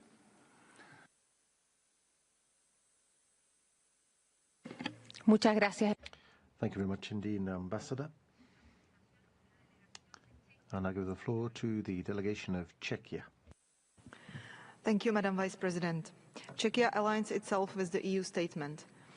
We appreciate the ASG's update and reaffirm the importance of the Human Rights Monitoring Mission in Ukraine. Documentation of human rights violations remains a crucial part of this technical mandate. Czechia strongly condemns Russia's intensified attacks against civilians in Ukraine, including the use of drones and explosive weapons in residential areas. Deliberate targeting of civilians, including children, constitutes a war crime. We are deeply alarmed by the widespread and systemic torture of Ukrainian prisoners of war by Russian armed forces, including through sexual violence, and the high number of reported summary executions. In the temporarily occupied territories, the rights of Ukrainian citizens are being gravely violated. We are particularly concerned by the forced transfers and conscription of children, which are in clear breach of international humanitarian law. We call on Russia to release prisoners of war and all arbitrarily detained civilians, including children. We highlight the cases of Halina Dovopola, Irina Danilovic, and Irina Horobtsova, whose courage deserves our recognition and support. Madam Assistant Secretary General, how can the Member States best support accountability for attacks against civilians and other grave violations documented in your report? I thank you. Muchas gracias. Thank you very much. And I give the floor to the Ambassador of the Republic of Moldova. Thank you, Madam Vice President. We thank the High Commissioner for the update on the situation on Ukraine. Moldova continues to strongly condemn the brutality of the Russian aggression. We are deeply alarmed by the high number of civilian casualties reported, which represents a 37% increase compared with the same period of last year. The continued use of explosive weapons with wide area effects in populated areas is unacceptable and must cease immediately. We condemn drone attacks against civilian targets. The Russian Federation attacks on healthcare facilities are unacceptable and constitute a clear violation of international humanitarian law. We continue to condemn summary executions, patterns of widespread and systemic torture, and ill treatment by Russia against civilian detainees and prisoners of war. These practices must stop as well. The reported allegation of the Russian Federation use of Ukrainian children to conduct surveillance and commit acts of sabotage endangers the physical and psychological well-being of children and would be in violation of the international law. Madam Assistant Secretary General, we support all the efforts aimed at achieving a ceasefire and bringing sustainable, just peace to Ukraine, as well as welcome the exchanges of prisoners of war. At the same time, we reiterate our call for immediate withdrawal of Russian troops from the entire international recognized territory of Ukraine. Madam Assistant Secretary General, what more can be done to ensure accountability and a lasting peace in Ukraine? I thank you. Muchas gracias, Embajador. Thank you very much, Ambassador. I now give the floor to the Ambassador of Albania. Madam, you have the floor. Thank you, Madam Vice President. Albania thanks the High Commissioner for the presentation and welcomes the Secretary General's report on occupied Crimea. Albania supports the work of the United Nations Human Rights and Monitoring Mission in Ukraine and calls for unfettered access to all occupied territories for international human rights monitoring mechanism. We remain concerned by the ongoing and systematic violation of international humanitarian law by the Russian in Ukraine and in temporarily occupied territories. We strongly condemn the deliberate and repeated attacks by the Russian armed force against civilian population, civilian infrastructure and healthcare facilities, with devastating consequences for the civil population. The widespread using of drones from Russian forces by targeting ambulances, humanitarian conveys and public transportation, and to scatter landmines in populated area may amount to war crimes and must be thoroughly investigated with perpetrators held accountable. In the temporarily occupied territories, we deplore the continued forced imposition of Russian citizenship, arbitrary detention, torture, sexual violence, and the deportation of Ukrainian children. Albania stands in full solidarity with the people of Ukraine and will continue to support all efforts to ensure justice, accountability, and lasting peace. I thank you. Gracias, Embajador. Thank you, Ambassador. And I give the floor to the delegation of Austria. Thank you, Madam Vice President. Austria aligns with the EU statement, and we thank OHCHR and the ASG for the update and reiterate our full support for the work of the Human Rights Monitoring Mission in Ukraine. We remain gravely concerned about the humanitarian consequences amongst the Ukrainian civilian population. The findings of the report document a 37% increase in civilian casualties, with the vast majority of casualties being the result of military operations by Russian armed forces in Ukrainian territory, including through the use of explosive weapons in urban areas and the increased use of short-range combat drones. Nearly half of all civilian casualties were caused by missiles, loitering munitions, and airdrop bombs in densely populated areas. Austria is alarmed by the devastating impact of the war on Ukrainian children. In this regard, we hope for concrete follow-up to recent negotiations in Istanbul by Russian authorities to safely return deported children to Ukraine. Further, serious violations against prisoners of war remain a major concern. We are deeply alarmed about accounts of continued torture and ill treatment, including sexual violence, and dire detention conditions in facilities managed by the Russian Federation. We therefore call for full respect of international humanitarian and human rights law, accountability for all violations, and unhindered access for humanitarian actors and independent monitors. I thank you. Muchísimas gracias. Thank you very much indeed. I now give the floor to the delegation of Romania. Thank you, Madam Vice President. Romania aligns itself with the statement delivered by the EU. Latest reports underline a marked increase in civilian casualties during the last year in Ukraine due to intensive Russian attacks using wide-area explosive and short-range drones in populated areas, with direct attacks on critical civilian infrastructure, including 5 hospitals, which violate international humanitarian law. Swift and impartial investigation into alleged human rights violations, summary executions of prisoners of war, torture and sexual violence are mandatory, and perpetrators need to be held accountable before independent tribunals. Romania will continue to support all independent monitoring mandates that seek to document and investigate human rights violations and to promote justice for victims. We salute the recent signing of the founding documents for the Council of Europe Special Tribunal for the Crime of Aggression against Ukraine, with the aim of establishing the criminal accountability in the case of those individuals who bear the greatest responsibility for the crime of aggression against Ukraine. We continue to express grave concern over the systematic process of forced Russification in the temporary occupied territories of Ukraine and the ideological coercion of children imposed through the so-called military patriotic Russian education. Distinguished speakers, how do you assess the long-term impact of denying the expression of Ukrainian culture and language in the temporary occupied territories, and what role can the international community play in supporting the preservation of Ukrainian identity under occupation? I thank you. Muchísimas gracias. Thank you very much indeed. May I give the floor now to the Ambassador of Croatia. Thank you, Vice President. Croatia aligns with the EU statement.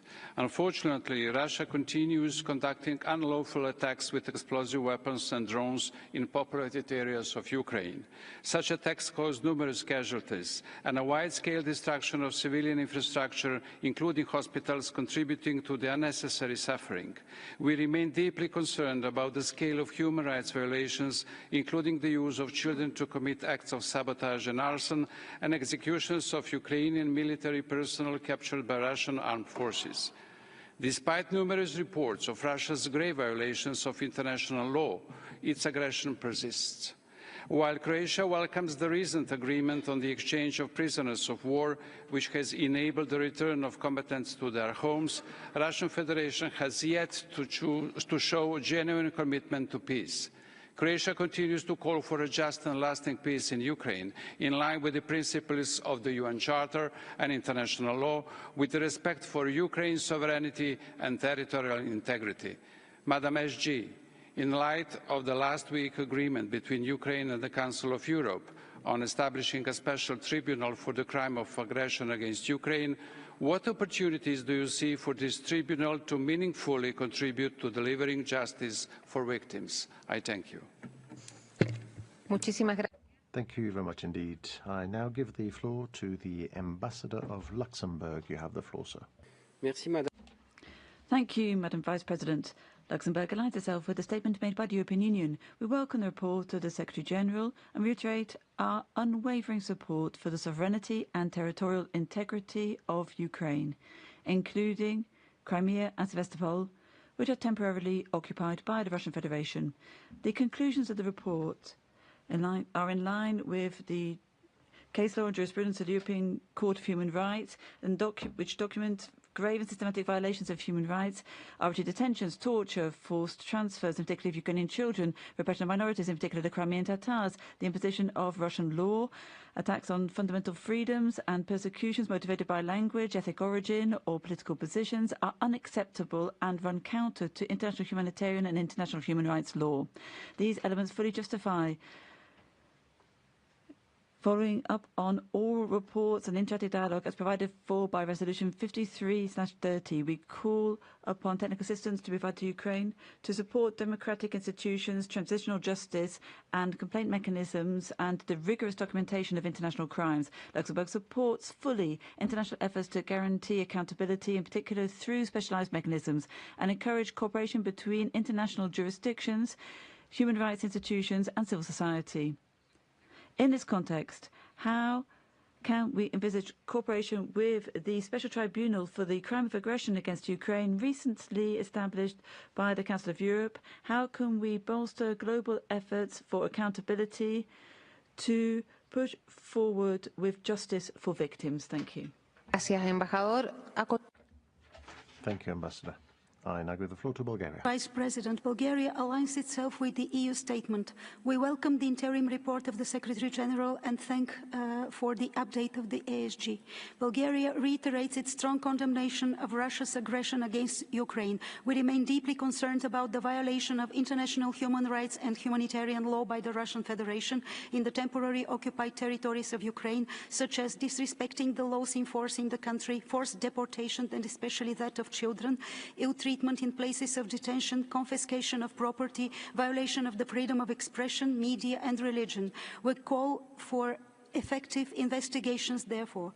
We are deeply concerned by the systematic violations of the ethno-cultural rights of the Bulgarian national minority in the temporarily occupied territories of Ukraine. Russian authorities have severely restricted and subsequently banned the teaching of the Bulgarian language. The activities of the Bulgarian Sunday schools and cultural centers have been suspended, while at the same time Russian curricula have been imposed in local schools. We are deeply worried about the human rights situation of children in the temporarily occupied territories of Ukraine, including those placed in social centers and with Russian families. Bulgaria remains consistent in its unwavering support for Ukraine, for its sovereignty, independence, territorial integrity within its internationally recognized borders, as well as for its European and Euro-Atlantic perspective.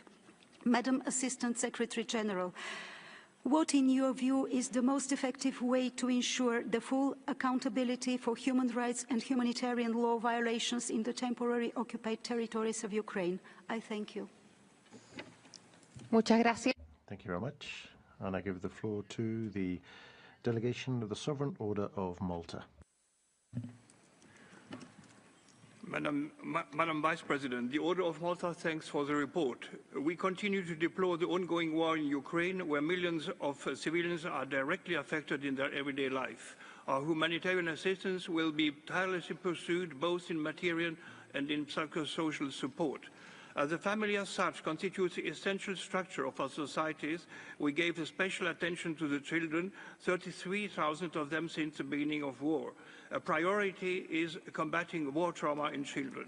We would like to join our voice to those deploring that during hostilities, children have been separated from their parents without a possibility to return home. A reunion of these families should happen without delay. An important goal is also our support to comprehensive veteran reintegration and to the lonely elderly people. The Order of Malta repeats its appeal to the parties for the respect of international humanitarian law and human rights law, for an immediate ceasefire and a truly negotiating process between the parties going beyond the initial steps reached so far. An approach based on the respect for the dignity of each individual should and can inspire a process leading to a true and long-lasting peace. Thank you. Muchísimas gracias. Thank you very much indeed. I now give the floor to the Ambassador of Georgia. Thank you, Madam Vice President. Georgia thanks the Commissioner for the update and commends the Office for its continued reporting. The latest report presents alarming evidence of systematic human rights and humanitarian law violations by the Russian Federation in temporarily occupied Ukrainian territories. Particularly disturbing are violations that constitute war crimes and are manifested in deportations and forcible transfers of Ukrainian children, many of whom have been subjected to unlawful changes of identity and citizenship. The report also outlines Russian-generated systematic human rights violations in occupied Ukraine regions, including forced citizenship, property seizures, torture, ill treatment, and discrimination on the ethnic ground, especially against Crimean Tatars. We reiterate our strong support for OHCHR and other monitoring mechanisms in documenting violations and promoting accountability, and emphasize the need of immediate, safe, and unfettered access to be given to the OHCHR and other international humanitarian organizations to Crimea and other Ukrainian regions temporarily occupied by Russia. In conclusion, Georgia reaffirms its unwavering support for the sovereignty, independence, and territorial integrity of Ukraine within its internationally recognized borders, including its territorial waters. Thank you. Gracias, Thank you, Ambassador. May I now give the floor to the delegation of the United Kingdom. Thank you, Assistant Secretary-General, for your update on the human rights situation in Ukraine's temporarily occupied territories. In June 2024, the European Court of Human Rights found Russia to have committed multiple human rights violations since its illegal annexation of Crimea. In May this year, the Council of Europe urged Russia to restore Ukrainian law in Crimea and end the use of torture and ill treatment. There are very concerning reports of civilians being detained and taken across the border into Russia, where they have been convicted on spurious charges. This includes those who work in critical civilian infrastructure, such as the Zaporizhzhia nuclear power plant, and journalists. We note your assessment that targeted use of drones, including attacks that have killed civilians while delivering humanitarian aid, has violated IHL principles of distinction and precaution. Russia must comply with international law. Rapid and unimpeded passage for humanitarian relief for civilians is needed. Those responsible must be held to account for the appalling forcible transfer of Ukrainian children and the enlistment of these children into military patriotic training programs, potentially then being sent to fight against their own country. Assistant Secretary-General, given Russia's attempt to erase children's heritage, what steps can be taken to prevent the long-term erasure of their cultural and national identity? Thank you. Muchísimas gracias. Thank you very much indeed. I'll now give the floor to the Ambassador of Poland. Ambassador, you have the floor. Thank you, Madam Vice President, Madam Assistant Secretary General. Poland aligns itself with the EU statement. We fully support the work of the Human Rights Monitoring Mission in Ukraine. We are alarmed at the growing number of civilian casualties, including through an increased use of short-range drones.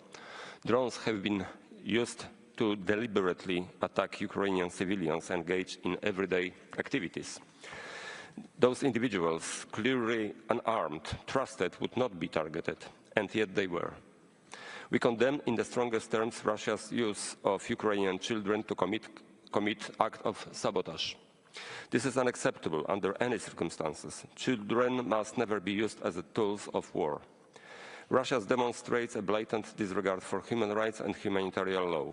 Its repeated rejections of numerous calls for ceasefire and targeting of civilians make it clear Russia would rather wage war than pursue peace. Poland remains steadfast in its commitment to accountability. Those responsible for international crimes perpetrated in and against Ukraine must be brought to justice. We welcome the recent progress made on establishing the Special Tribunal for the Crime of Aggression against Ukraine within the framework of the Council of Europe. This is an important step towards preventing impunity and rebuilding confidence in the international rules-based order. I thank you. Gracias, Thank you, Ambassador. I now give the floor to the delegation of New Zealand. Thank you, Madam Vice President. New Zealand thanks the Assistant Secretary-General for her update today and the Secretary-General for his report. Ongoing reporting on the human rights situation in Ukraine, including in the temporary occupied territories, is essential to ensure accountability for human rights violations. The update today and the Secretary-General's report detail that the human rights situation in the temporarily occupied territories of Ukraine continues to deteriorate, and that this is largely due to the Russian Federation's disregard for its responsibilities under international humanitarian law as an occupying power. New Zealand remains gravely concerned by the documented cases of executions, deaths in custody, arbitrary detention, torture, including sexual violence, ill treatment and enforced disappearance in the temporarily occupied territories of Ukraine. New Zealand calls for the Russian Federation to fully uphold its obligations under international law, including international human rights law. Let us not forget that Russia's presence in the temporarily occupied territories of Ukraine is the result of multiple violations of Ukraine's territorial integrity since 2014, which have been consistently condemned by the UN membership. Assistant Secretary-General, as others have asked, what more can be done to ensure accountability for the human rights violations in the temporarily occupied territories of Ukraine? Thank you. Muchas gracias, embajador. Thank you very much, Ambassador. I now would like to give the floor to the Ambassador of the Republic of Korea. Thank you, Madam Vice President. The Republic of Korea appreciates the Assistant Secretary General's oral presentation. We take note of the recent, albeit limited, exchange of prisoners of war following the peace talks in Istanbul, which may serve as a step forward toward rebuilding trust. However, such progress remains fragile as Russia's war of aggression against Ukraine persists. Reports of continued attack on civilians and civilian infrastructure, including through the use of explosive weapons, point to tens of thousands of casualties and grave impacts on public health, education, and basic services. We are particularly alarmed by reports of unlawful killings, torture, enforced disappearances, and the forcible deportation of the Ukrainian children. We also share the concerns raised in the Secretary General's report regarding the lack of access for international human rights monitoring mechanisms. Against this backdrop, we underline the urgent need for compliance with international law, accountability for violations, and unrestricted monitoring access. The Republic of Korea will continue to work with the international community to help secure a lasting peace in Ukraine. I thank you. Muchas gracias. Thank you very much indeed. I now give the floor to the delegation of Turkey. Thank you, Madam Vice President. We take note of the Assistant Secretary General's presentation. From the very first day of the Russia-Ukraine war, Turkey has maintained a principled and humanitarian approach grounded on international law in pursuit of peace and stability in the region and beyond. We sought to bring the sides around the negotiating table and supported all other genuine initiatives aimed at this. We prevailed in this persistent quest first in 2022 and then in this year. We consider the recent rounds of negotiations as the most significant breakthrough in the 4-year-long war. These talks provided a window of opportunity for ending the prolonged conflict, which has claimed hundreds of thousands of lives once and for all. It has yielded concrete results, such as deals on prisoner exchanges and repatriation of fallen soldiers. It is important that the international community continues to encourage both sides to remain committed to the continuation of negotiations. A just and lasting peace is also an outcome that the Crimean Tatar people have been yearning for many years.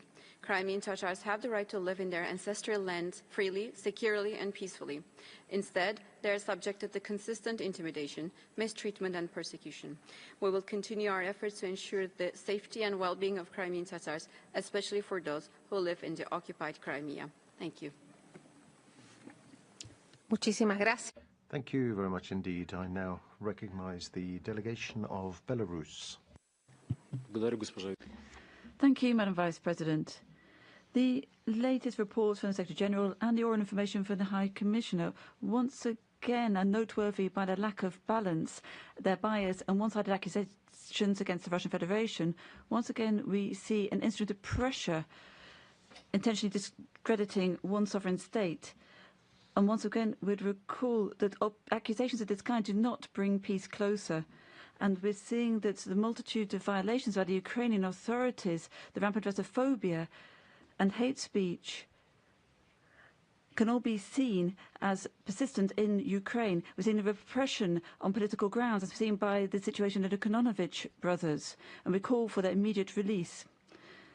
Many of the problems, as before, are outside the agendas of human rights structures, and a principled, objective and unbiased evaluation of them has not yet been produced. And we call upon that to happen. Belarus once again supports initiatives to lessen tension in the region. We will provide comprehensive support for all humanitarian contacts between sides. We call upon other countries and international organizations to work in the interest of de-escalation and a rapid settlement and peace. Thank you. Gracias. Thank you. I now give the floor to the delegation of Liechtenstein. Thank you, Madam Vice President.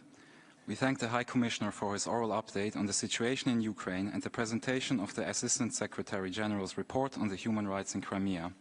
Liechtenstein remains deeply concerned about the serious violations of international human rights law and international humanitarian law committed by the Russian Federation in the context of its unprovoked and unjustified war of aggression against Ukraine. We strongly condemn the continuing and brutal assault on Ukrainian civilians and its civilian infrastructure, the lack of credible commitment by the Russian Federation to a settlement of the conflict, and the continued brutal attacks undermine a just and lasting peace. Ukrainian citizens in temporarily occupied territories may not be forced to acquire Russian citizenship, nor should they be pressured into military service to take up arms against their own country. We decry Russia's practice of indoctrinating Ukrainian children through so-called patriotic military education and urge the Federation to reinstate the Ukrainian state curriculum. It is egregious that Ukrainian children are not only being forcefully transferred into the Russian Federation, but also being instrumentalized for a war that threatens to destroy their future. We reiterate that the perpetrators of these violations of international law must be held to account and justice must be served. I thank you, Madam Vice President. Muchas gracias. Thank you very much indeed. I now give the floor to the delegation of Switzerland.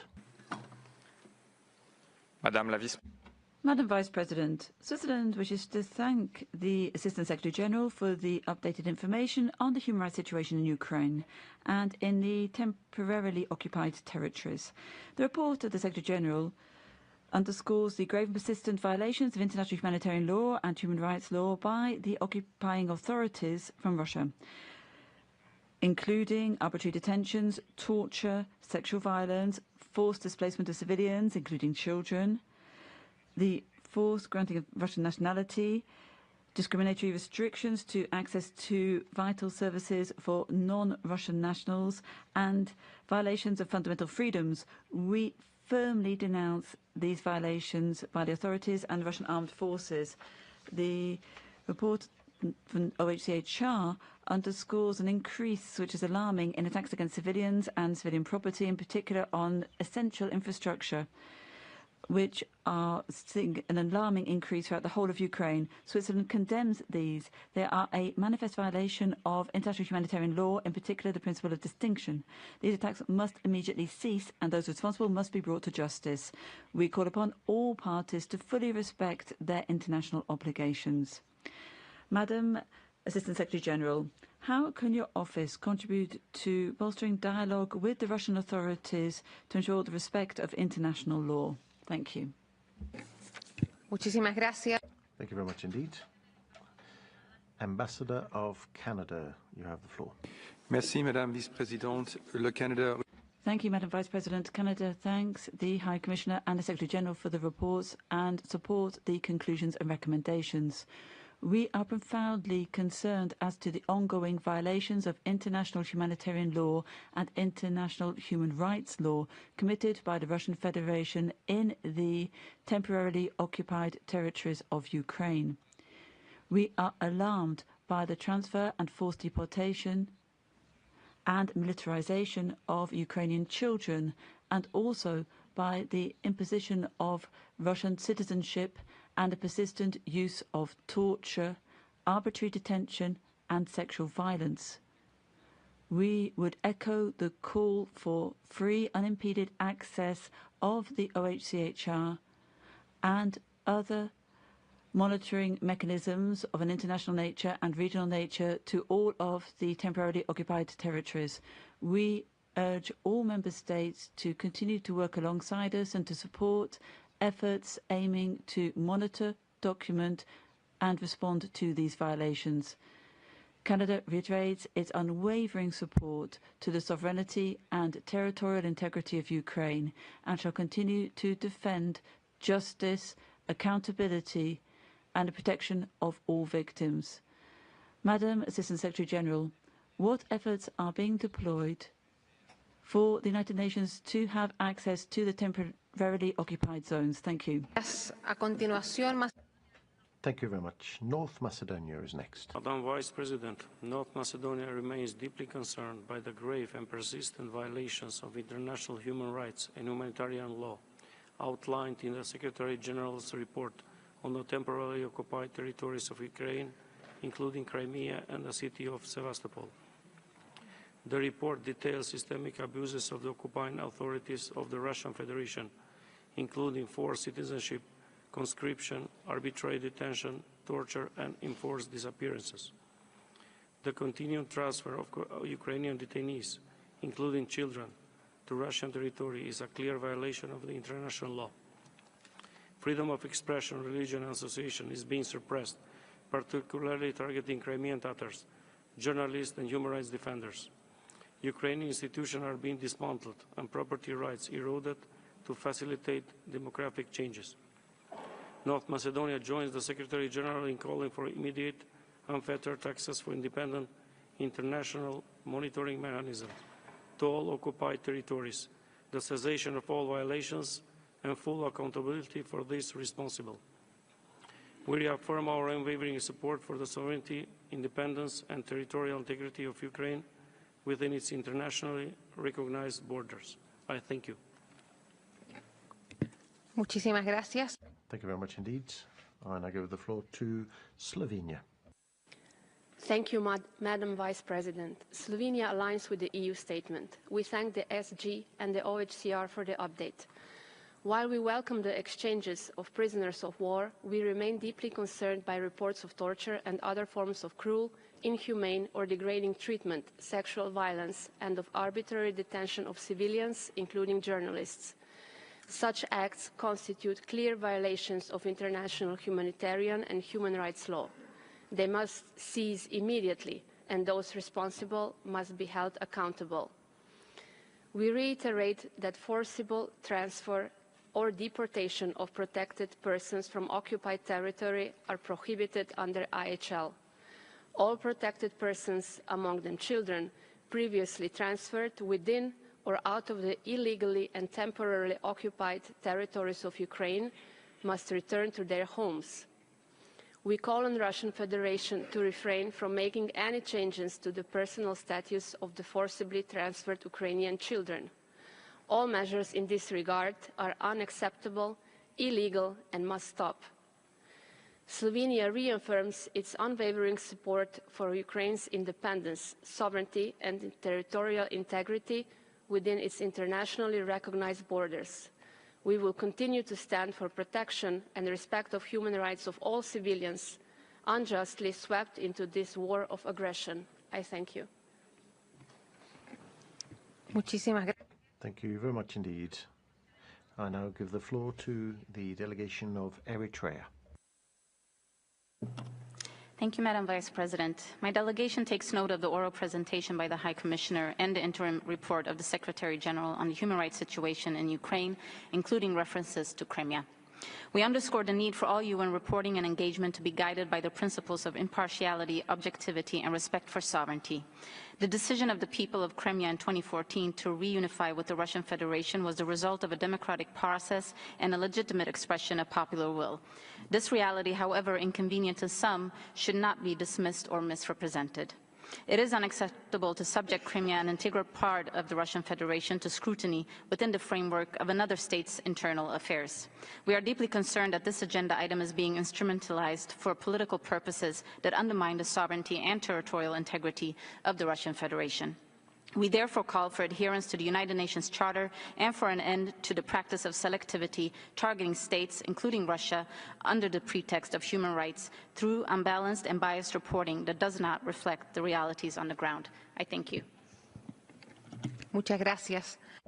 Thank you very much indeed. And I give the floor to the delegation of Malta. Thank you, Madam Vice President. Malta aligns itself with the statement of the EU and thanks the Secretary General for his report. We remain gravely concerned by the continuing deterioration of the human rights situation in Crimea, as documented in the report. We note with deep concern the patterns of intimidation, arbitrary arrests, and prosecutions targeting those who express dissenting views, particularly members of the Crimean Tatar community. The use of Russian Federation legislation in the occupied territory, including to restrict freedom of expression, peaceful assembly and association, is contrary to international law. We echo the Secretary General's call for the full respect of international human rights and humanitarian law, and for the immediate and unconditional release of those arbitrarily detained. We reiterate the importance of full unimpeded access for international and regional human rights monitoring mechanisms to Crimea, in line with General Assembly resolutions and recommendations of the UN human rights system. Malta reaffirms its support for Ukraine's sovereignty and territorial integrity within its internationally recognized borders. We call for the protection of civilians and for accountability for all violations and abuses of human rights. I thank you. Muchísimas gracias. Thank you very much indeed. I now give the floor to the Ambassador of Spain. Muchas gracias. Thank you very much, Madam Vice President. Spain adds its voice to what was said by the EU and thanks the Secretariat for their report. I don't think we could enrich the debate by adding more description of the atrocities perpetrated by Russia in Ukraine territory, including the total range of human rights violations. But I would like to share with you two thoughts. The first is that the absence of Russia is a lack of respect this afternoon here in the Council, and a clear sign of its lack of willingness to cooperate and a determination to use the institution for spurious reasons and to manipulate it. That was number two. The credibility of this Council is often attacked because we supposedly have double standards. But I would like to ask the ASG if, beyond the specificities of each context, and I'm sure they exist, can you identify patterns or parallels of systematic human rights violations in the context of alien or foreign occupation? On the one hand, the occupation of Ukrainian territories by Russia, and on the other, the occupation by Israel of Palestinian territories. Thank you very much indeed. Muchas gracias, embajador. Thank you very much, Ambassador, says the Vice President. I now give the floor to the Netherlands. Thank you, Madam Vice President. The Kingdom of the Netherlands aligns itself with the EU statement. We thank the Assistant Secretary General for the update and the presentation of the Secretary General's report. More than 3 years since Russia's illegal and unprovoked full-scale invasion of Ukraine, and more than 11 years after its annexation of Crimea, Russia continues to rip Ukrainians from their identity, culture, and land. For the 12th time already, the UNSG's report details human rights violations committed by Russia in the temporarily occupied territories, including in Crimea. We strongly condemn the torture, ill treatment, sexual violence, arbitrary detention, attempts at Russification, and the forcible transfer and deportation of civilians, including children, as described in the Secretary General's report. The report also makes clear that violations identified in previous reports have not been investigated or prosecuted by the Russian authorities.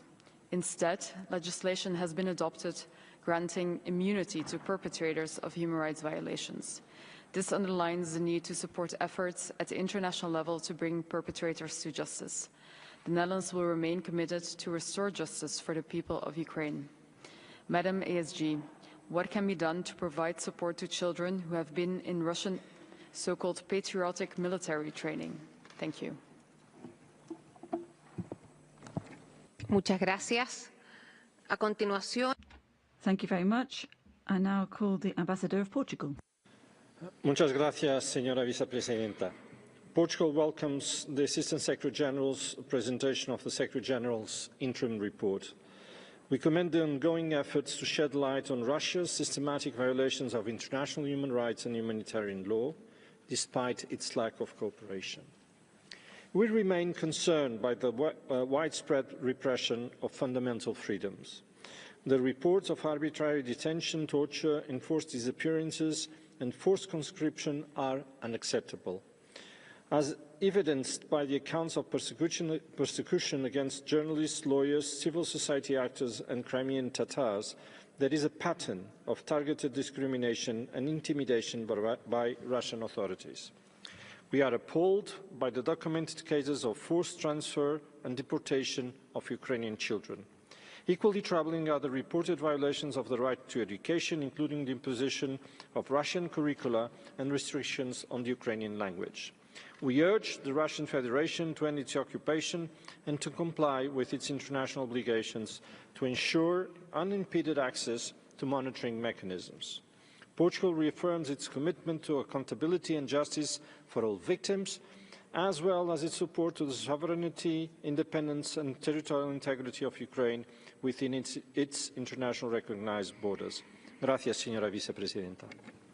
Gracias, embajador. Thank you, Ambassador. I now give the floor to the Democratic People's Republic of Korea. Vice President, Agenda Item 10 of the Human Rights Council was conceived to address technical assistance and capacity building for countries concerned in order to contribute to improving the situation of human rights on the ground in line with the principles of genuine dialogue and cooperation, taking into account national needs and priorities. However, this debate and related resolution distort the essential mandate of technical assistance, capacity building, and reduce increasingly into establishing a scenario of instrumentalization for the geopolitical interests of specific group. This is obvious manifestation of politicization and double standards. This selective and discriminatory practice should not be continued.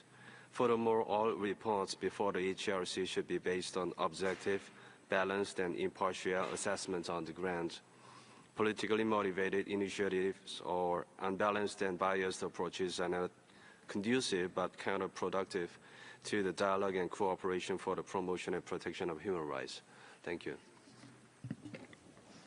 Muchas gracias. A continuación. Thank you very much. I now call the delegation of Australia. Thank you, Vice President.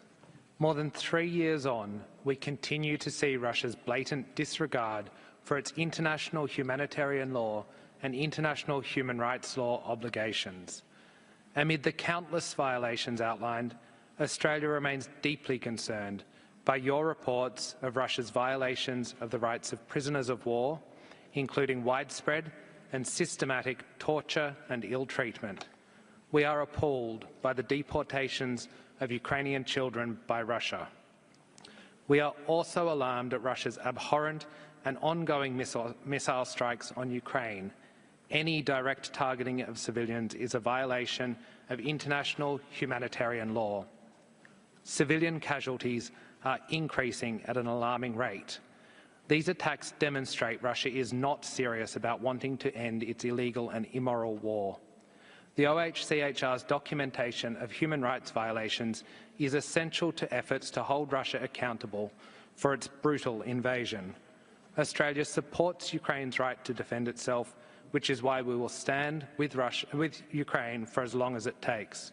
We call on Russia to comply with its international human rights obligations, engage with negotiations in good faith, and fulfil any commitments made.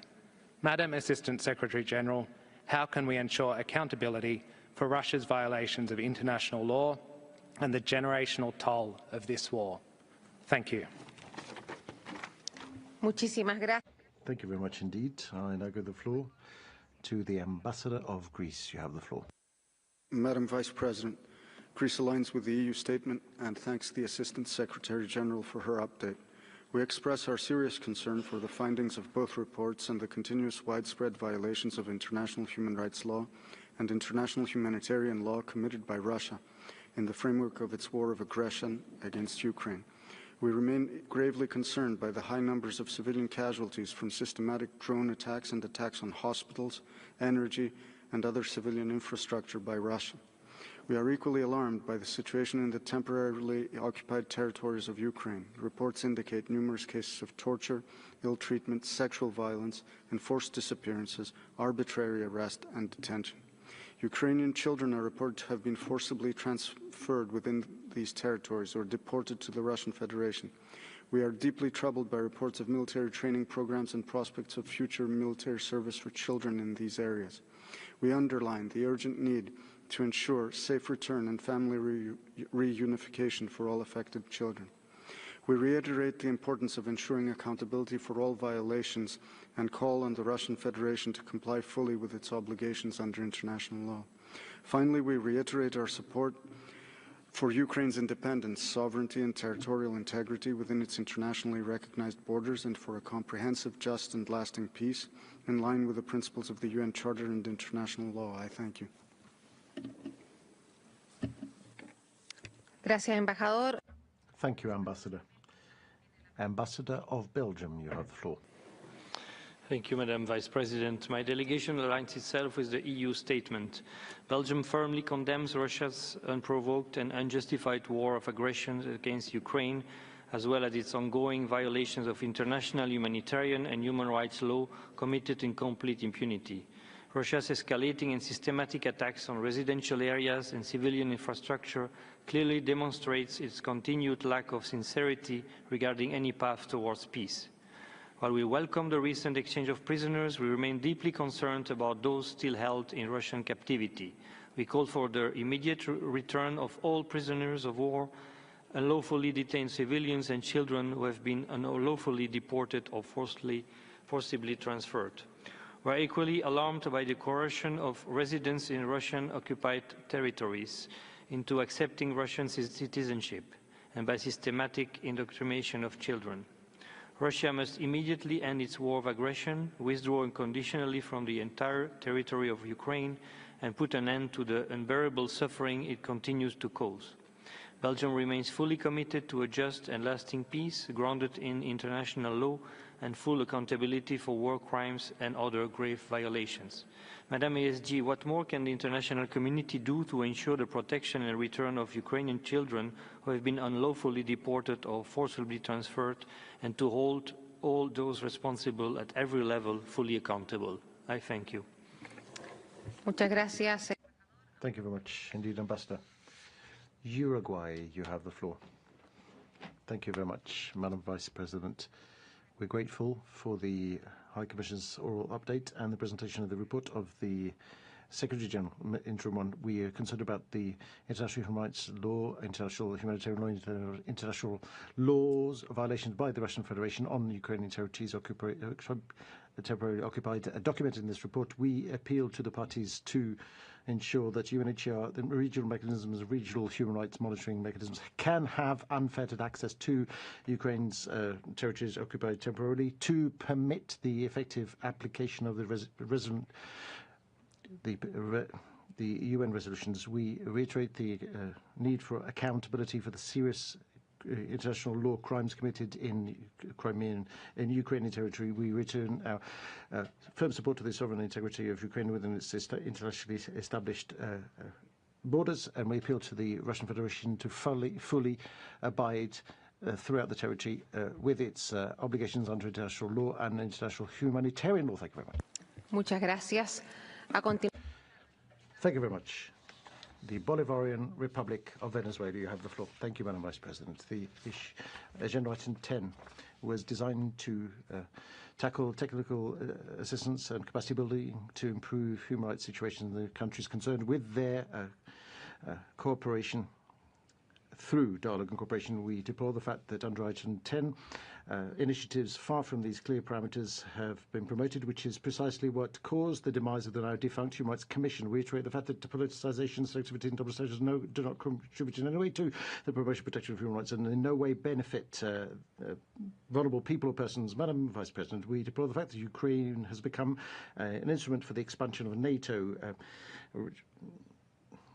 putting at risk the human rights of all of its people, to foster aggression against Russia in an attempt to expand the strategic lines of this military alliance.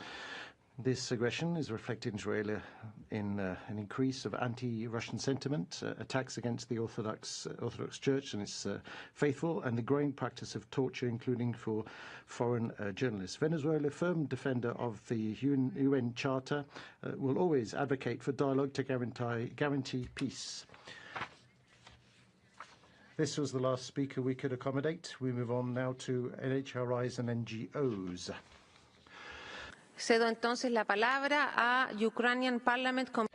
Ukrainian Parliament Commission for Human Rights, you have the floor. Secretary General, participants, I would like to thank you for important work and systematic reporting. For 11 years, the Russian Federation has grossly violated human rights in our country.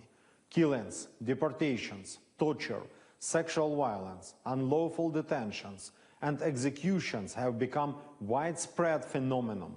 The civilian population is the main target. Russia systematically shells civilian infrastructure. People are killed and injured daily because of the aggression of Russian Federation. Among them are innocent children.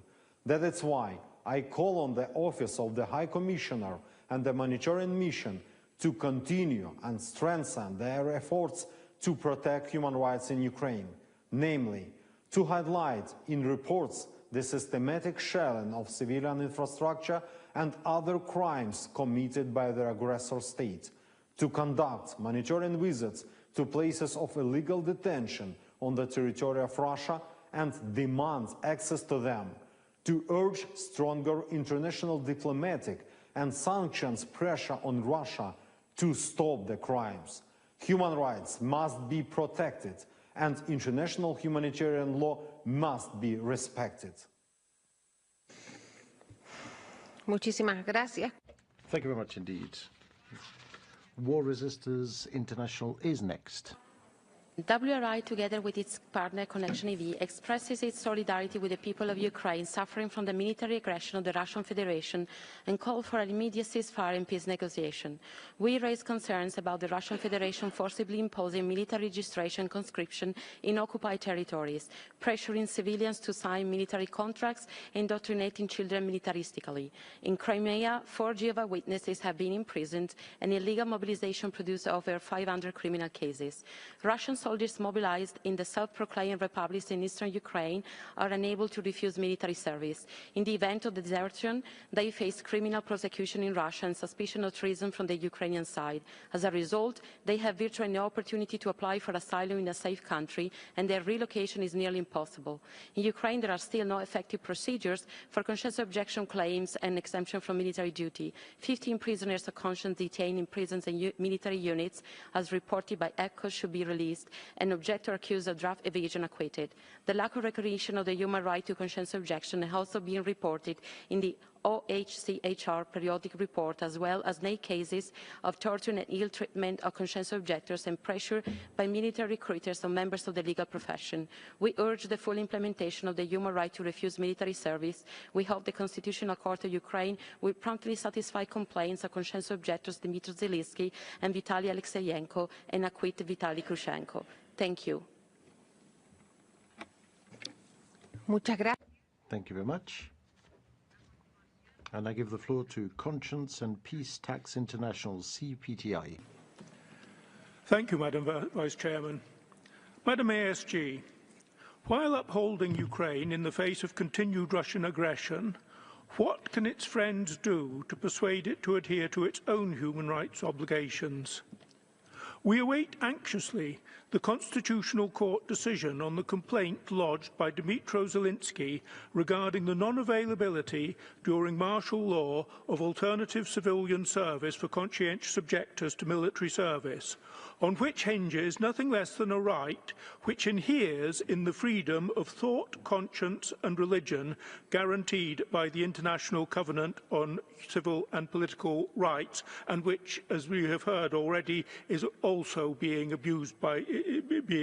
disregarded by Russia. In March this year, over a dozen Ukrainian conscientious objectors were under sentence of 3 years' imprisonment for their refusal of military service. No less than 182 further cases were currently before the courts, and more than 500 criminal investigations were underway on Jehovah's Witnesses alone. Other objectors, having been forcibly recruited, were facing even harsher military penalties for disobedience. Unless the Constitutional Court halts this trend, as we fervently hope it does, the number of imprisoned objectors will by the end of the year be in the hundreds. This, we must point out, would constitute a repression of minority beliefs on almost a Russian scale. Thank you. Muchas gracias. Thank you very much. I now give the floor to World Federation of Ukrainian Women's Organizations. We thank the High Commissioner and the Secretary General for the reports. We are gravely concerned about the continued and massive aerial attacks on Ukraine by the Russian Federation. The intensified use of long-range missiles and systematic drone strikes have led to a dramatic 50% increase in civilian casualties this year.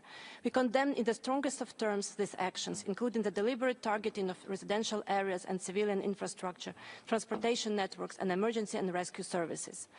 Widespread and systematic use of enforced disappearances and torture in occupied territories must stop. The international community and this Council must intensify efforts to secure the release of all Ukrainian civilians unlawfully detained. Currently, 37,000 Ukrainians are registered missing, and 16,000 Ukrainian civilians are known to be detained by Russia, though the actual number is likely much higher. Many have been held for years without trial, subjected to torture, inhumane conditions, and unlawful transfer to the Russian Federation. The tragic case of Ukrainian journalist Viktoria Roshchina, who died in Russian captivity, showing clear signs of torture, underscores the urgency of international action. The detention of civilians is a grave violation of international law. We stress that civilians must not be included in prisoner exchanges. They must be released immediately and unconditionally. Continued efforts are necessary to ensure access to occupied territories for the monitoring of human rights. We fully support the position of the government of Ukraine in its efforts to negotiate a ceasefire and a just and lasting peace, as well as the recent establishment of the special tribunal for the crime of aggression against Ukraine. All those responsible for the crime of aggression and war crimes must be brought to justice. Thank you. Muchas gracias. Thank you very much. I now give the floor to Human Rights Research League. Thank you, Mr. President. Human Rights Research League is appalled by Russia's ongoing aggression, and as a Ukrainian journalist and human rights advocate myself, I must speak out against the horrific crimes committed by Russia in its war against Ukraine. These acts are crimes against humanity. One of the most disturbing perpetrations is Russia's systematic kidnapping of Ukrainian children from occupied territories. The children are taken from orphanages or separated from their parents and guardians, transported to Russia, stripped of their identities, and illegally adopted. This is a state-sponsored child trafficking. The ICC issued arrest warrants for war crimes for key state actors in Russia involved in these abductions. These crimes may also amount to genocide by erasing Ukrainian identity. The brutality extends to Ukrainian civilians abducted, tortured, and killed in Russian captivity. The recent murder of journalist Viktoria Roshchina, tortured and mutilated in captivity, is heartbreaking. Ukrainian prisoners of war face torture, starvation, execution, in violation of the Geneva Conventions. These abuses are systemic and approved by Russia's leadership. We stand with survivors and families demanding justice and action. The international community must hold Russia accountable, not just for past crimes, but for the ongoing aggression. Russia's war must not continue unchallenged. Thank you. Muchísimas gracias. Thank you very much indeed. Human Rights House Foundation is next. Thank you. We welcome the Secretary General's report and its detailed focus on the deteriorating situation in Crimea. Over a decade of occupation has produced a near total collapse of civic space in Crimea and what our partner, the Crimean Human Rights Group, calls a prison for the residents of the occupied territory. Our partner ZMINA documented at least 47 new cases of pressure on professional and citizen journalists in Crimea between May 2024 and May 2025. 17 journalists remain political prisoners, among them Irina Danilovich, Remzi Bakirov, Ahmed Suleymanov, and Timur Ibrahimov require urgent care. Mr. Bakirov is repeatedly confined to a punishment cell. We call for his immediate release. Human rights lawyers and defenders are likewise targeted. Recent searches and disbarments of Crimean Tatar lawyers and the closure or sanctioning of independent media exemplify Russia's deliberate dismantling of fundamental freedoms of expression, association, and assembly. We further note with alarm the Secretary General's documentation of forced conscription and indoctrination of children, mass confiscation of property from Ukrainians who refuse Russian citizenship, and the continued denial of OHCHR and other independent monitors access to Crimea. We highlight the report's findings that such persecution is systematic, and our Ukrainian partners now make a clear case for such persecution as amounting to a potential crime against humanity. Madam Vice President, we ask the High Commissioner whether there are any remedies or reparations for the mass confiscation of property of Ukrainians in Crimea. I thank you. Muchas gracias. Thank you very much. Civicus is next. Mr. President, Civicus and the Center for Civil Liberties welcomes the reports of the Secretary General and the update of the High Commissioner. We remain concerned about the massive and systematic human rights violations in Crimea, including political persecution of dissent, destruction of independent media, censorship, closure of religious organizations, and discrimination against the Crimean Tatar people or the indigenous people of the peninsula. Since the occupation, the Center has been keeping reports of civil society actors and human rights defenders facing reprisals for their non-violent activities in defense of human rights. Many have been subjected to enforced disappearances, arbitrary arrest, torture, sexual and gender-based violence, and unlawful imprisonment on fabricated criminal charges, including Crimean Tatar activists, cultural leaders, journalists, and volunteers on the peninsula. We also remain gravely concerned about the forced mobilization of Ukrainian citizens into the Russian army and the relentless militarization of Crimea, as well as about the forcible displacement policy to substitute the population in Crimea with citizens of the Russian Federation. We urge states to make human rights violations and abuses occurring in occupied Crimea more visible, to support civil society with flexible and long-term funding, and to support the extension and adequate funding of international investigative efforts to ensure accountability for crimes against civil society.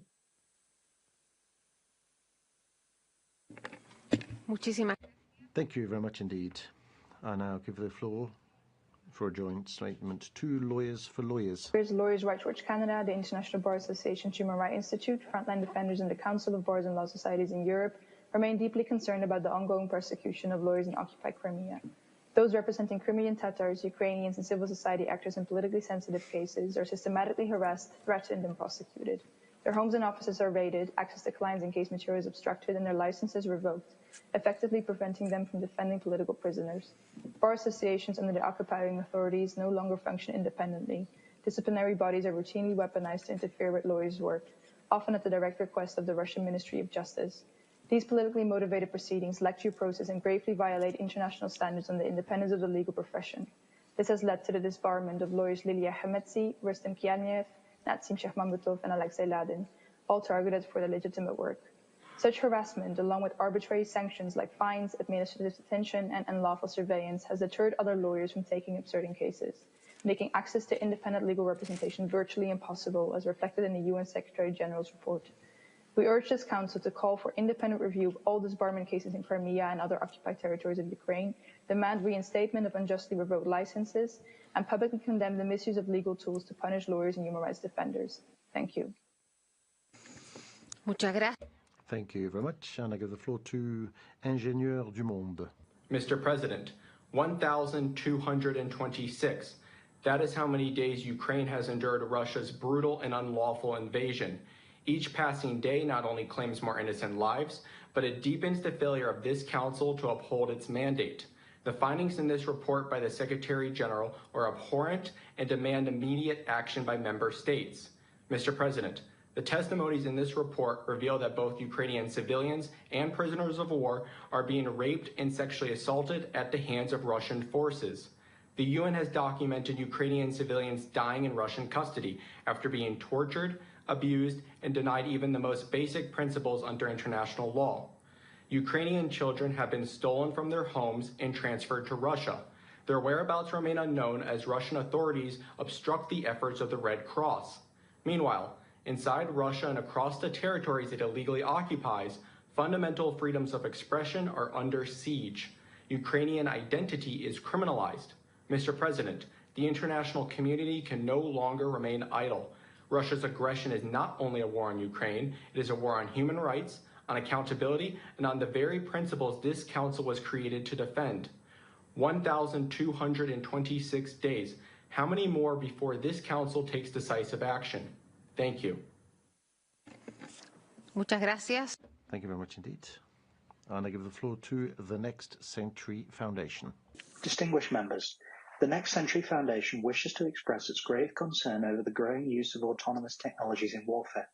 Through the conduct of the Ukraine war, we have seen a troubling rise in drone systems and artificial intelligence used in targeting and operations. Though often justified by efficiency or precision, these tools have diminished accountability and normalized remote, dehumanized conflict. Inexpensive drones have been proven highly effective in halting vehicles. Their use against individual soldiers, however, raises serious ethical concerns. These troops often have no means of defense or chance to surrender, rendering them helpless. Using such weapons in this context can be seen as disproportionate, making the battlefield deadlier for individuals. We recognize that drones and autonomous weaponry can keep combatants out of direct harm's way, and that efficiency in warfare has its place. However, the dangers of detached warfare necessitate urgent regulation. We urge the group of governmental experts to conclude formal discussions on the regulation of autonomous weapons and provide clear guidance to nations on their use through an addition to the Convention on Certain Conventional Weapons covering AI and drones. We also urge states to follow these guidelines. The wielders of these weapons have a responsibility to act accordingly. clear international norms are needed to protect civilians, uphold humanitarian law, and prevent a future where machines fight with little human control. Thank you. Muchísimas gracias. Thank you very much indeed. This was the last speaker we could accommodate in this dialogue. May I now give the floor to Ms. Brans-Keris to make her concluding observations. You have the floor, Madam. Madam Vice President, Excellencies, distinguished delegates, I thank you very much for this very engaged discussion and statements, and including the many questions as well that we have received. I will attempt to cluster a little bit and answer them as far as time permits. And let me just say that while we actually were having this dialogue, the sirens went off in Kiev once again, only to show the urgency of this dialogue that we are having.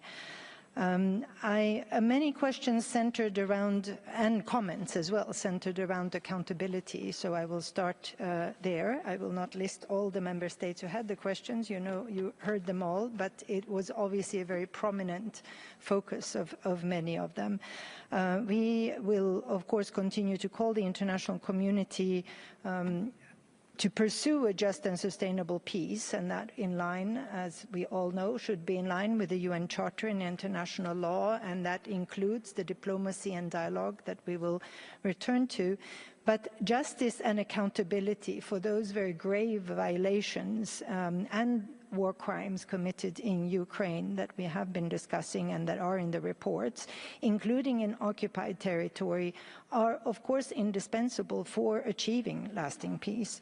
And that includes ensuring accountability for all serious grave violations of human rights and humanitarian law, including conflict-related sexual violence that many of you mentioned as well. The mechanisms for justice and accountability have to have a victim-centered approach, and they should promote truth, justice, reparations as we at its center. So we encourage very much the international community to continue the efforts to support law enforcement efforts, to document, to investigate, utilizing a survivor-centered approach, and to adapt assistance to the survivors who have varying needs so that it is a targeted assistance. There is a significant number of men survivors that should also be taken into account when planning assistance programs. The capacity of Ukrainian institutions and the need to strengthen them remains on the agenda. The capacity to investigate and to prosecute violations of human rights and international humanitarian law in accordance, of course, with international standards. And that is in order to contribute to the accountability and to reinforce the independence of Ukraine's judiciary system and the rule of law in this regard. The international community should also help Ukraine to put in place measures to rebuild communities, facilitate the reintegration of persons who lived under occupation, and to foster social cohesion. And that is looking forward. We will come back very briefly to that part of the questions that some of you had as well. The human rights mechanisms documenting violations need to receive the support and the funds that also need to be there at the adequate necessary levels. And that includes, of course, also our own Office of the High Commissioner's monitoring mission in Ukraine and the Commission of Inquiry as well. There's a continued engagement with and support for international accountability mechanisms, including the International Criminal Court. That is also important. And of course, the role of all those who are engaged. Many mentioned also both the stress that civil society is under, but also the role that they need to have and the support they need to have in this regard. The access to occupied territories was mentioned several times, and there was a specific question as well, so that in this regard, it is not new, but we regret that the Russian Federation continues to deny the Office of the High Commissioner access to the occupied territory and to the Russian Federation. We, of course, continue and will continue to consistently request access in our communication with the Russian Federation, and we have also, as you will have seen, raised this issue in the public reporting that has been done. So meanwhile, while we don't have the access, we certainly remain committed to doing the monitoring and reporting on the human rights situation in the occupied territory. This is done in an independent way. It is done in an impartial way. We have, and I have mentioned, as has the High Commissioner and our other OHCHR colleagues many times, that OHCHR has a standard rigorous methodology for monitoring overall, and it includes also a methodology for remote monitoring. That means gathering and verifying information from using different sources.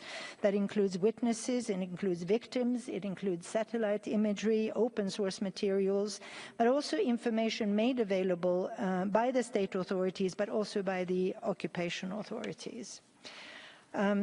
The issues concerning the occupied territory itself, there were questions on remedies and reparations, in particular also referring to the confiscation of property of Ukrainians, also referring specifically to Crimea, but of course there are broader issues here. We know that the Russian Federation has taken significant steps to expropriate private property in occupied territory of Ukraine. Clearly that is in violation of international humanitarian law.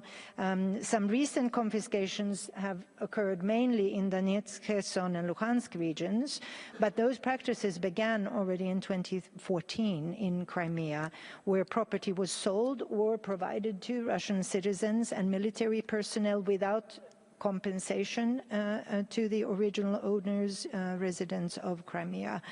So in Ukraine, individuals whose property was damaged or destroyed in government-controlled territory after 2022 have access to compensation. In December 2024, the Ukrainian parliament adopted a law on compensation for property lost in occupied territory, including through confiscation, but this law has not been signed by the president and therefore has not entered into force.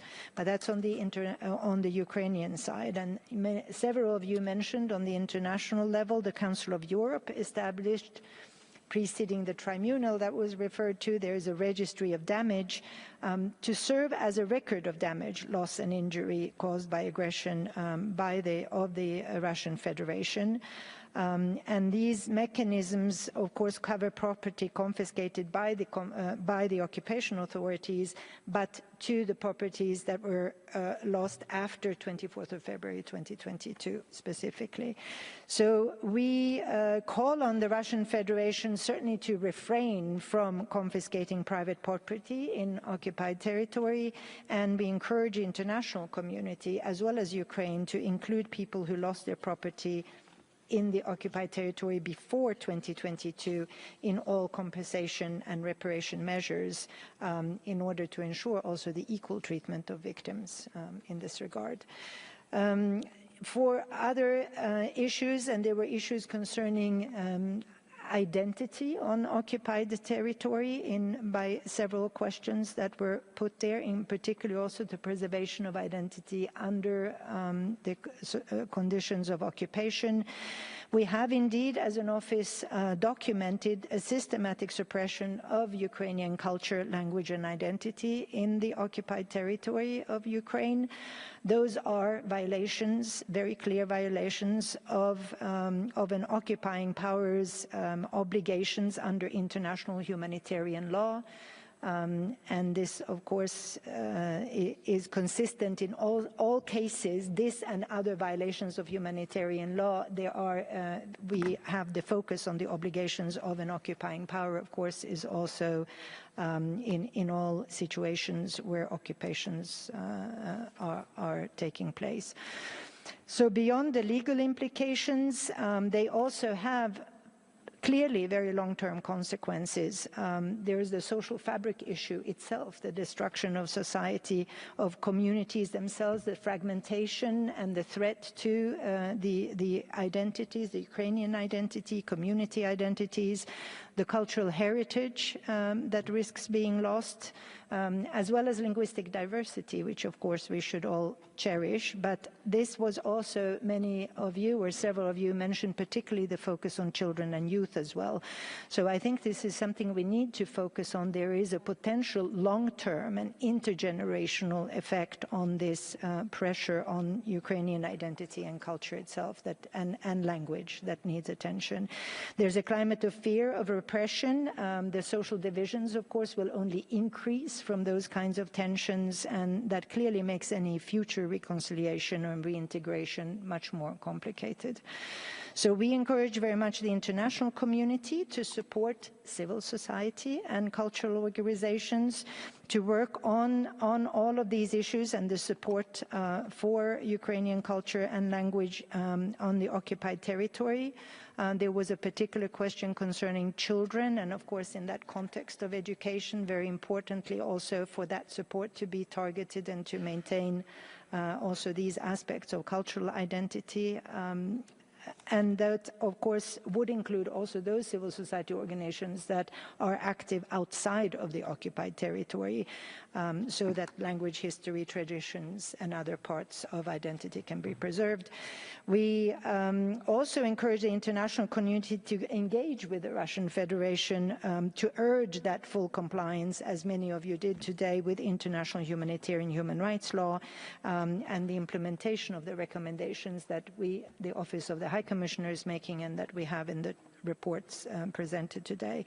And there needs to be a strong international support for the accountability mechanisms as well. I already touched on that, but I would stress that that includes both international and domestic accountability measures. We have to have justice for victims and lay also the foundation as a step towards the foundation for long-term reconciliation, again with taking into account the culture. I feel that I am coming to an end of what I can say, so I will be very quick on this one, because there's just the use of children, if I may, I will really cut to just one sentence, but the use of children, Ukrainian children, by Russia in the context of the war of aggression is a very important issue. Many of you focused on it. We continue to very closely follow this, and also the impact in general of the ongoing conflict of children in Ukraine. Clearly, that is an issue of well-being, on the safety of children and their fundamental rights. As we know, for children, it is the interest of the child that needs to be at the center of how children are dealt with. We have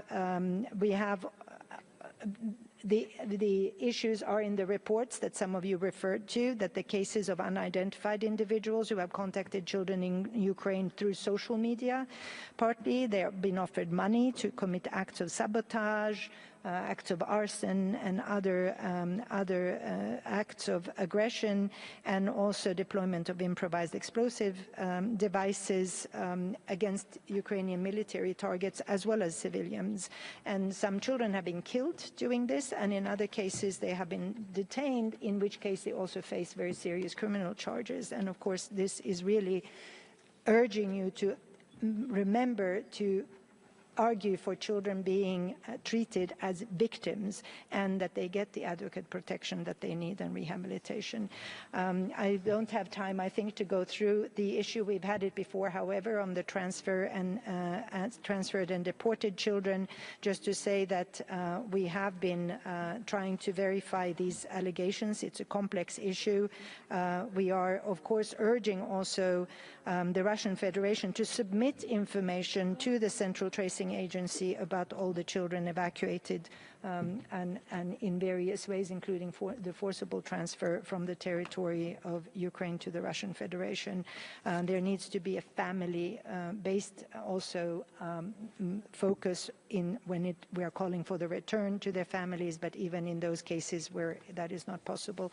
And finally, I don't have time for that, but we do call, of course, as always, on dialogue with the Russian Federation. There was a specific question on this. We are committed to maintain Ukraine dialogue. We think that bringing information and evidence is precisely the basis for this dialogue. Indeed here, but in all other ways, really a dialogue at all levels, at the higher level, political, strategic, but also technical, that needs to be continued. And of course, human rights need to be at the central to any decision-making around the future of the Ukraine.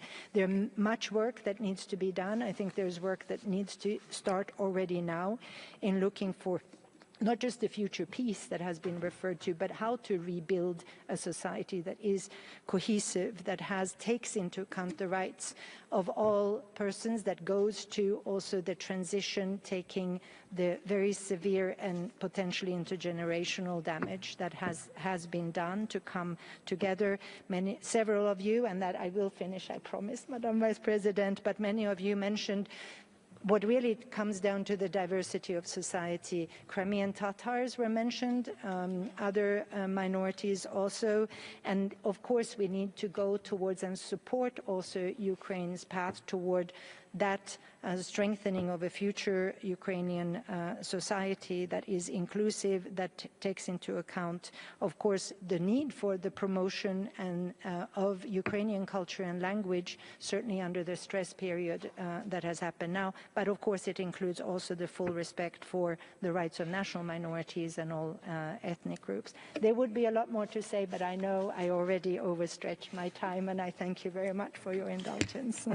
Agradecemos entonces a la subsecretaria general de las Naciones Unidas para los Derechos Humanos, la señora Brands, por la presentación de su informe y sus comentarios finales. Muchísimas gracias. Thank you very much indeed, which brings us to the end of this interactive dialogue. Without further ado, without pause, we will move straight on to our next topic, if you will agree, ladies and gentlemen. So we move on to our interactive dialogue on the report of the High Commissioner on the improvement of technical assistance and capacity building in Colombia, and this pursuant to Resolution 53/22 of this Council. As you know, the list of speakers, that is, will close in 15 minutes. It's an honor for me now to give the floor to Ms. Marit Kohonen Sharif, Director of the Global Operations Division of OHHR, for her presentation. You have the floor, Madam. Presidenta, Excellencias. Thank you, Madam Vice President, or distinguished participants. I'm grateful for the opportunity to speak to the Council to present the report of the High Commissioner on technical cooperation of its Colombia office. The initiative behind this resolution attests to the firm commitment of the government of Colombia to human rights, the search for peace, and close cooperation with the OHCHR. The work of our office in Colombia has been comprehensive. It has coordinated monitoring, technical cooperation, and strategic support. However, since July 2023, the ability of our office to provide all the technical assistance provided for in the resolutions of this Council has been limited because of the liquidity crisis of the ordinary budget for the Secretariat of the United Nations. Furthermore, in 2025, we found that a number of donors either ended or significantly reduced their financial contributions. As a consequence, we will have to close 3 field offices, Medellin, Neiva, and Villavicencio, and make redundant almost half of our staff, 46 members of staff. We made this situation public last week, and since then different sectors have voiced their concern about the closure of the 3 offices. We've already seen concrete examples of the negative impact of the financial cuts. Let me give you a few examples. Indigenous women with whom we have worked have literally cried when they saw that our office in Neiva was closed. They told us, "You're leaving us all alone. You are the only ones who can help us to recover our children out of the clutches of the armed groups." Second, our protection has been reduced in areas where armed non-state actors represent a threat for human rights defenders. A third example, we've reduced our efforts with communities to prevent the recruitment of boys and girls. And fourth, we've had to reduce our technical assistance to the police force to prevent the excessive use of force. Whilst challenges remain, there are also tangible results. Let me just give you a few concrete examples which the High Commissioner's report lists. In 2024, we made progress in following up on 104 recommendations prioritized by the Truth Commission. Furthermore, we launched a joint public dissemination campaign to raise the visibility of the 222 recommendations made by the Commission. Through our support, the support of the special peace jurisdictions, we supported crucial investigations on extrajudicial killings, sexual violence and forced recruitment. Also, we helped victims and other people due to appear in court to prepare their appearance in court. Madam Vice President, now technical assistance and efforts to prevent human rights violations are increasingly sought after as we see a rise in violence and a rise in pre-electoral tensions. The territorial and social control of armed state, non-state actors and criminal organizations continue to affect the rights of civilians in a number of areas, in particular affecting women, girls and boys, as well as indigenous peoples and Afro-descendant and peasant communities. For example, on the 11th of June, over 20 indiscriminate attacks were perpetrated in the county of Cauca, killing 8 people and injuring at least 83. Also, we have pre-electoral violence. In this context, on the 7th of June, there was an attack against Mr. Miguel Uribe Turbay, who is a senator and a presidential pre-candidate who is currently in intensive care. Between the 1st of January and the 25th of June this year, we received allegations of 84 homicides or killings of human rights defenders, out of which we verified 20 cases. The report restates that only through the comprehensive implementation of the peace agreement, as well as transitional justice and the protection of human rights defenders, will we be able to consolidate real guarantees of non-reoccurrence. As part of what we do to prevent human rights violations, our office has continued to provide technical assistance to the Ministry of Defence and to the National Police Force to reform doctrines, embody international standards and improve their proportional use of force. Another example, over 700 human rights recommendations were included in the educational doctrine of the National Police Force in the training of their police officers. We also drove forward Presidential Decree 1231 of 2024, which embodies once again international human rights standards in the doctrine used for the use of force during demonstrations. The participation of victims have been supported by our office also through, for example, their involvement in the human rights platforms, which are crucial for the government's design of national policies to provide guarantees for human rights defenders. To conclude, Madam Vice President, we reiterate our appeal to the international community to ensure proper support to OHCHR so it can continue to play the unique and essential role it is playing in Colombia, namely to provide support and technical assistance to the country. Thank you very much for your kind attention. Microphone for the President, please. Microphone for the Chair. I now give the floor to the distinguished representative of Colombia. Ambassador, you have 5 minutes. Gracias, señora Vice. Thank you, Madam Vice President. Colombia is thankful for the presentation of the High Commissioner and recognizes the valuable commitment of his office to our country. For 28 years, the office has worked in our country, and especially since July 2023 to implement Resolution 5322 of this Human Rights Council. And this, despite that not all resources set aside for it have been received. As rightly said in the report, Colombia has adopted 212 indicators to monitor the progress made in the 73 recommendations from the Truth Commission, out of the 104 which were given priority to assistance provided by the Office to the Unit for the Implementation of the Peace Agreement and to the Ministry of Justice made it possible to embody in these indicators a human rights-based approach. Equally important has been the support to the Committee for the Monitoring and Follow-up of the Implementation stemming from the Truth Commission through the dissemination of its mandate and its reports. In April this year, we launched a national campaign to disseminate the 220 recommendations made by the Truth Commission. The report underscores or highlights the technical assistance provided by the Office on 3 recommendations, namely investigations of serious human rights violations and breaches of international humanitarian law, 2, the reform of the security sector, and 3, protection to human rights defenders and social leaders.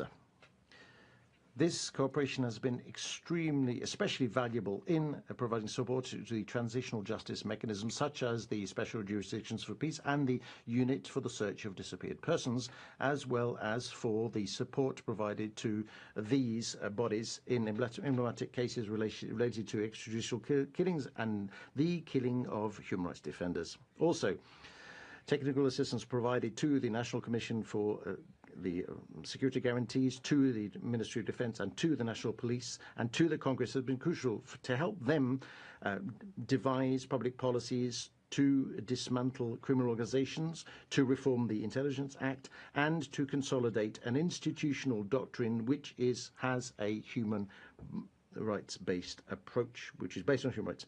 Also essential in the process to construct our national policy for human rights defenders, as well as the strengthening of the municipal oversight bodies in the revision of the individual and collective protection models. The implementation of the peace agreements and the recommendations stemming from the Truth Commission require a sustained and long-term effort by all. That is why it is crucial that this Council continues supporting the strengthening of the technical assistance powers of the Office on the ground in our country, and in particular, given the current context characterized by an uncertain international environment and characterized by serious violent acts such as the heinous attack of a presidential pre-candidate on the 7th of June in Bogota.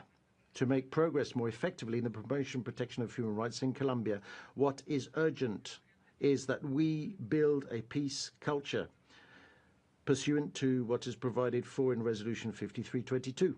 What is important is that the Office be given the means to design and develop a culture of peace policy which would replace our culture of war, which has prevailed in our society because of our domestic conflict, as recommended by the Truth Commission.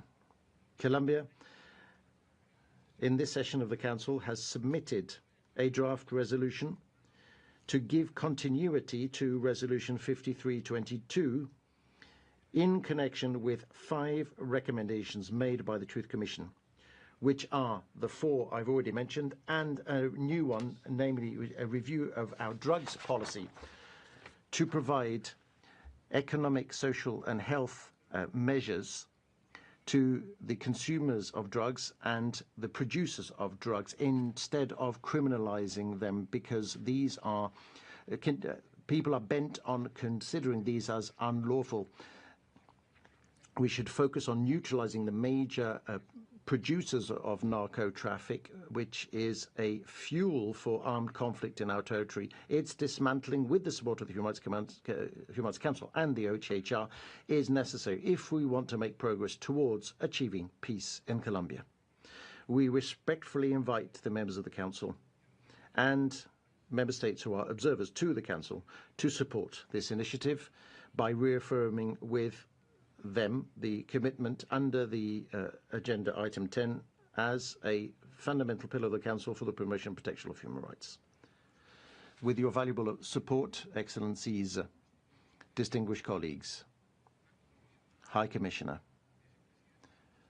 Vice President of the Human Rights Council, we will continue to make progress to reach everything that is within our grasp to leave behind the hell that has been gripping us. Thank you. Muchísimas gracias, embajador. Thank you very much indeed, Ambassador. The list of speakers is now closed. And this was the last speaker we could accommodate for today. So, distinguished colleagues, we've come to the end of this meeting, the 28th. We will meet tomorrow morning at 10 a.m. sharp with the interactive dialogue on the improvement of technical assistance in Colombia, the same as what we've just been doing. We will then have the annual roundtable on technical cooperation and capacity building, which will be followed by the interactive dialogue on the report of the High Commissioner on the... I've lost my place. I seem to be repeating myself. And the interactive dialogue on the oral update of the independent expert on the Central African Republic. This brings us to the end of the 28th meeting of the 59th session of the Human Rights Council. Thank you very much indeed. Have a very good evening, all of you. Dios. El tiempo. Bueno.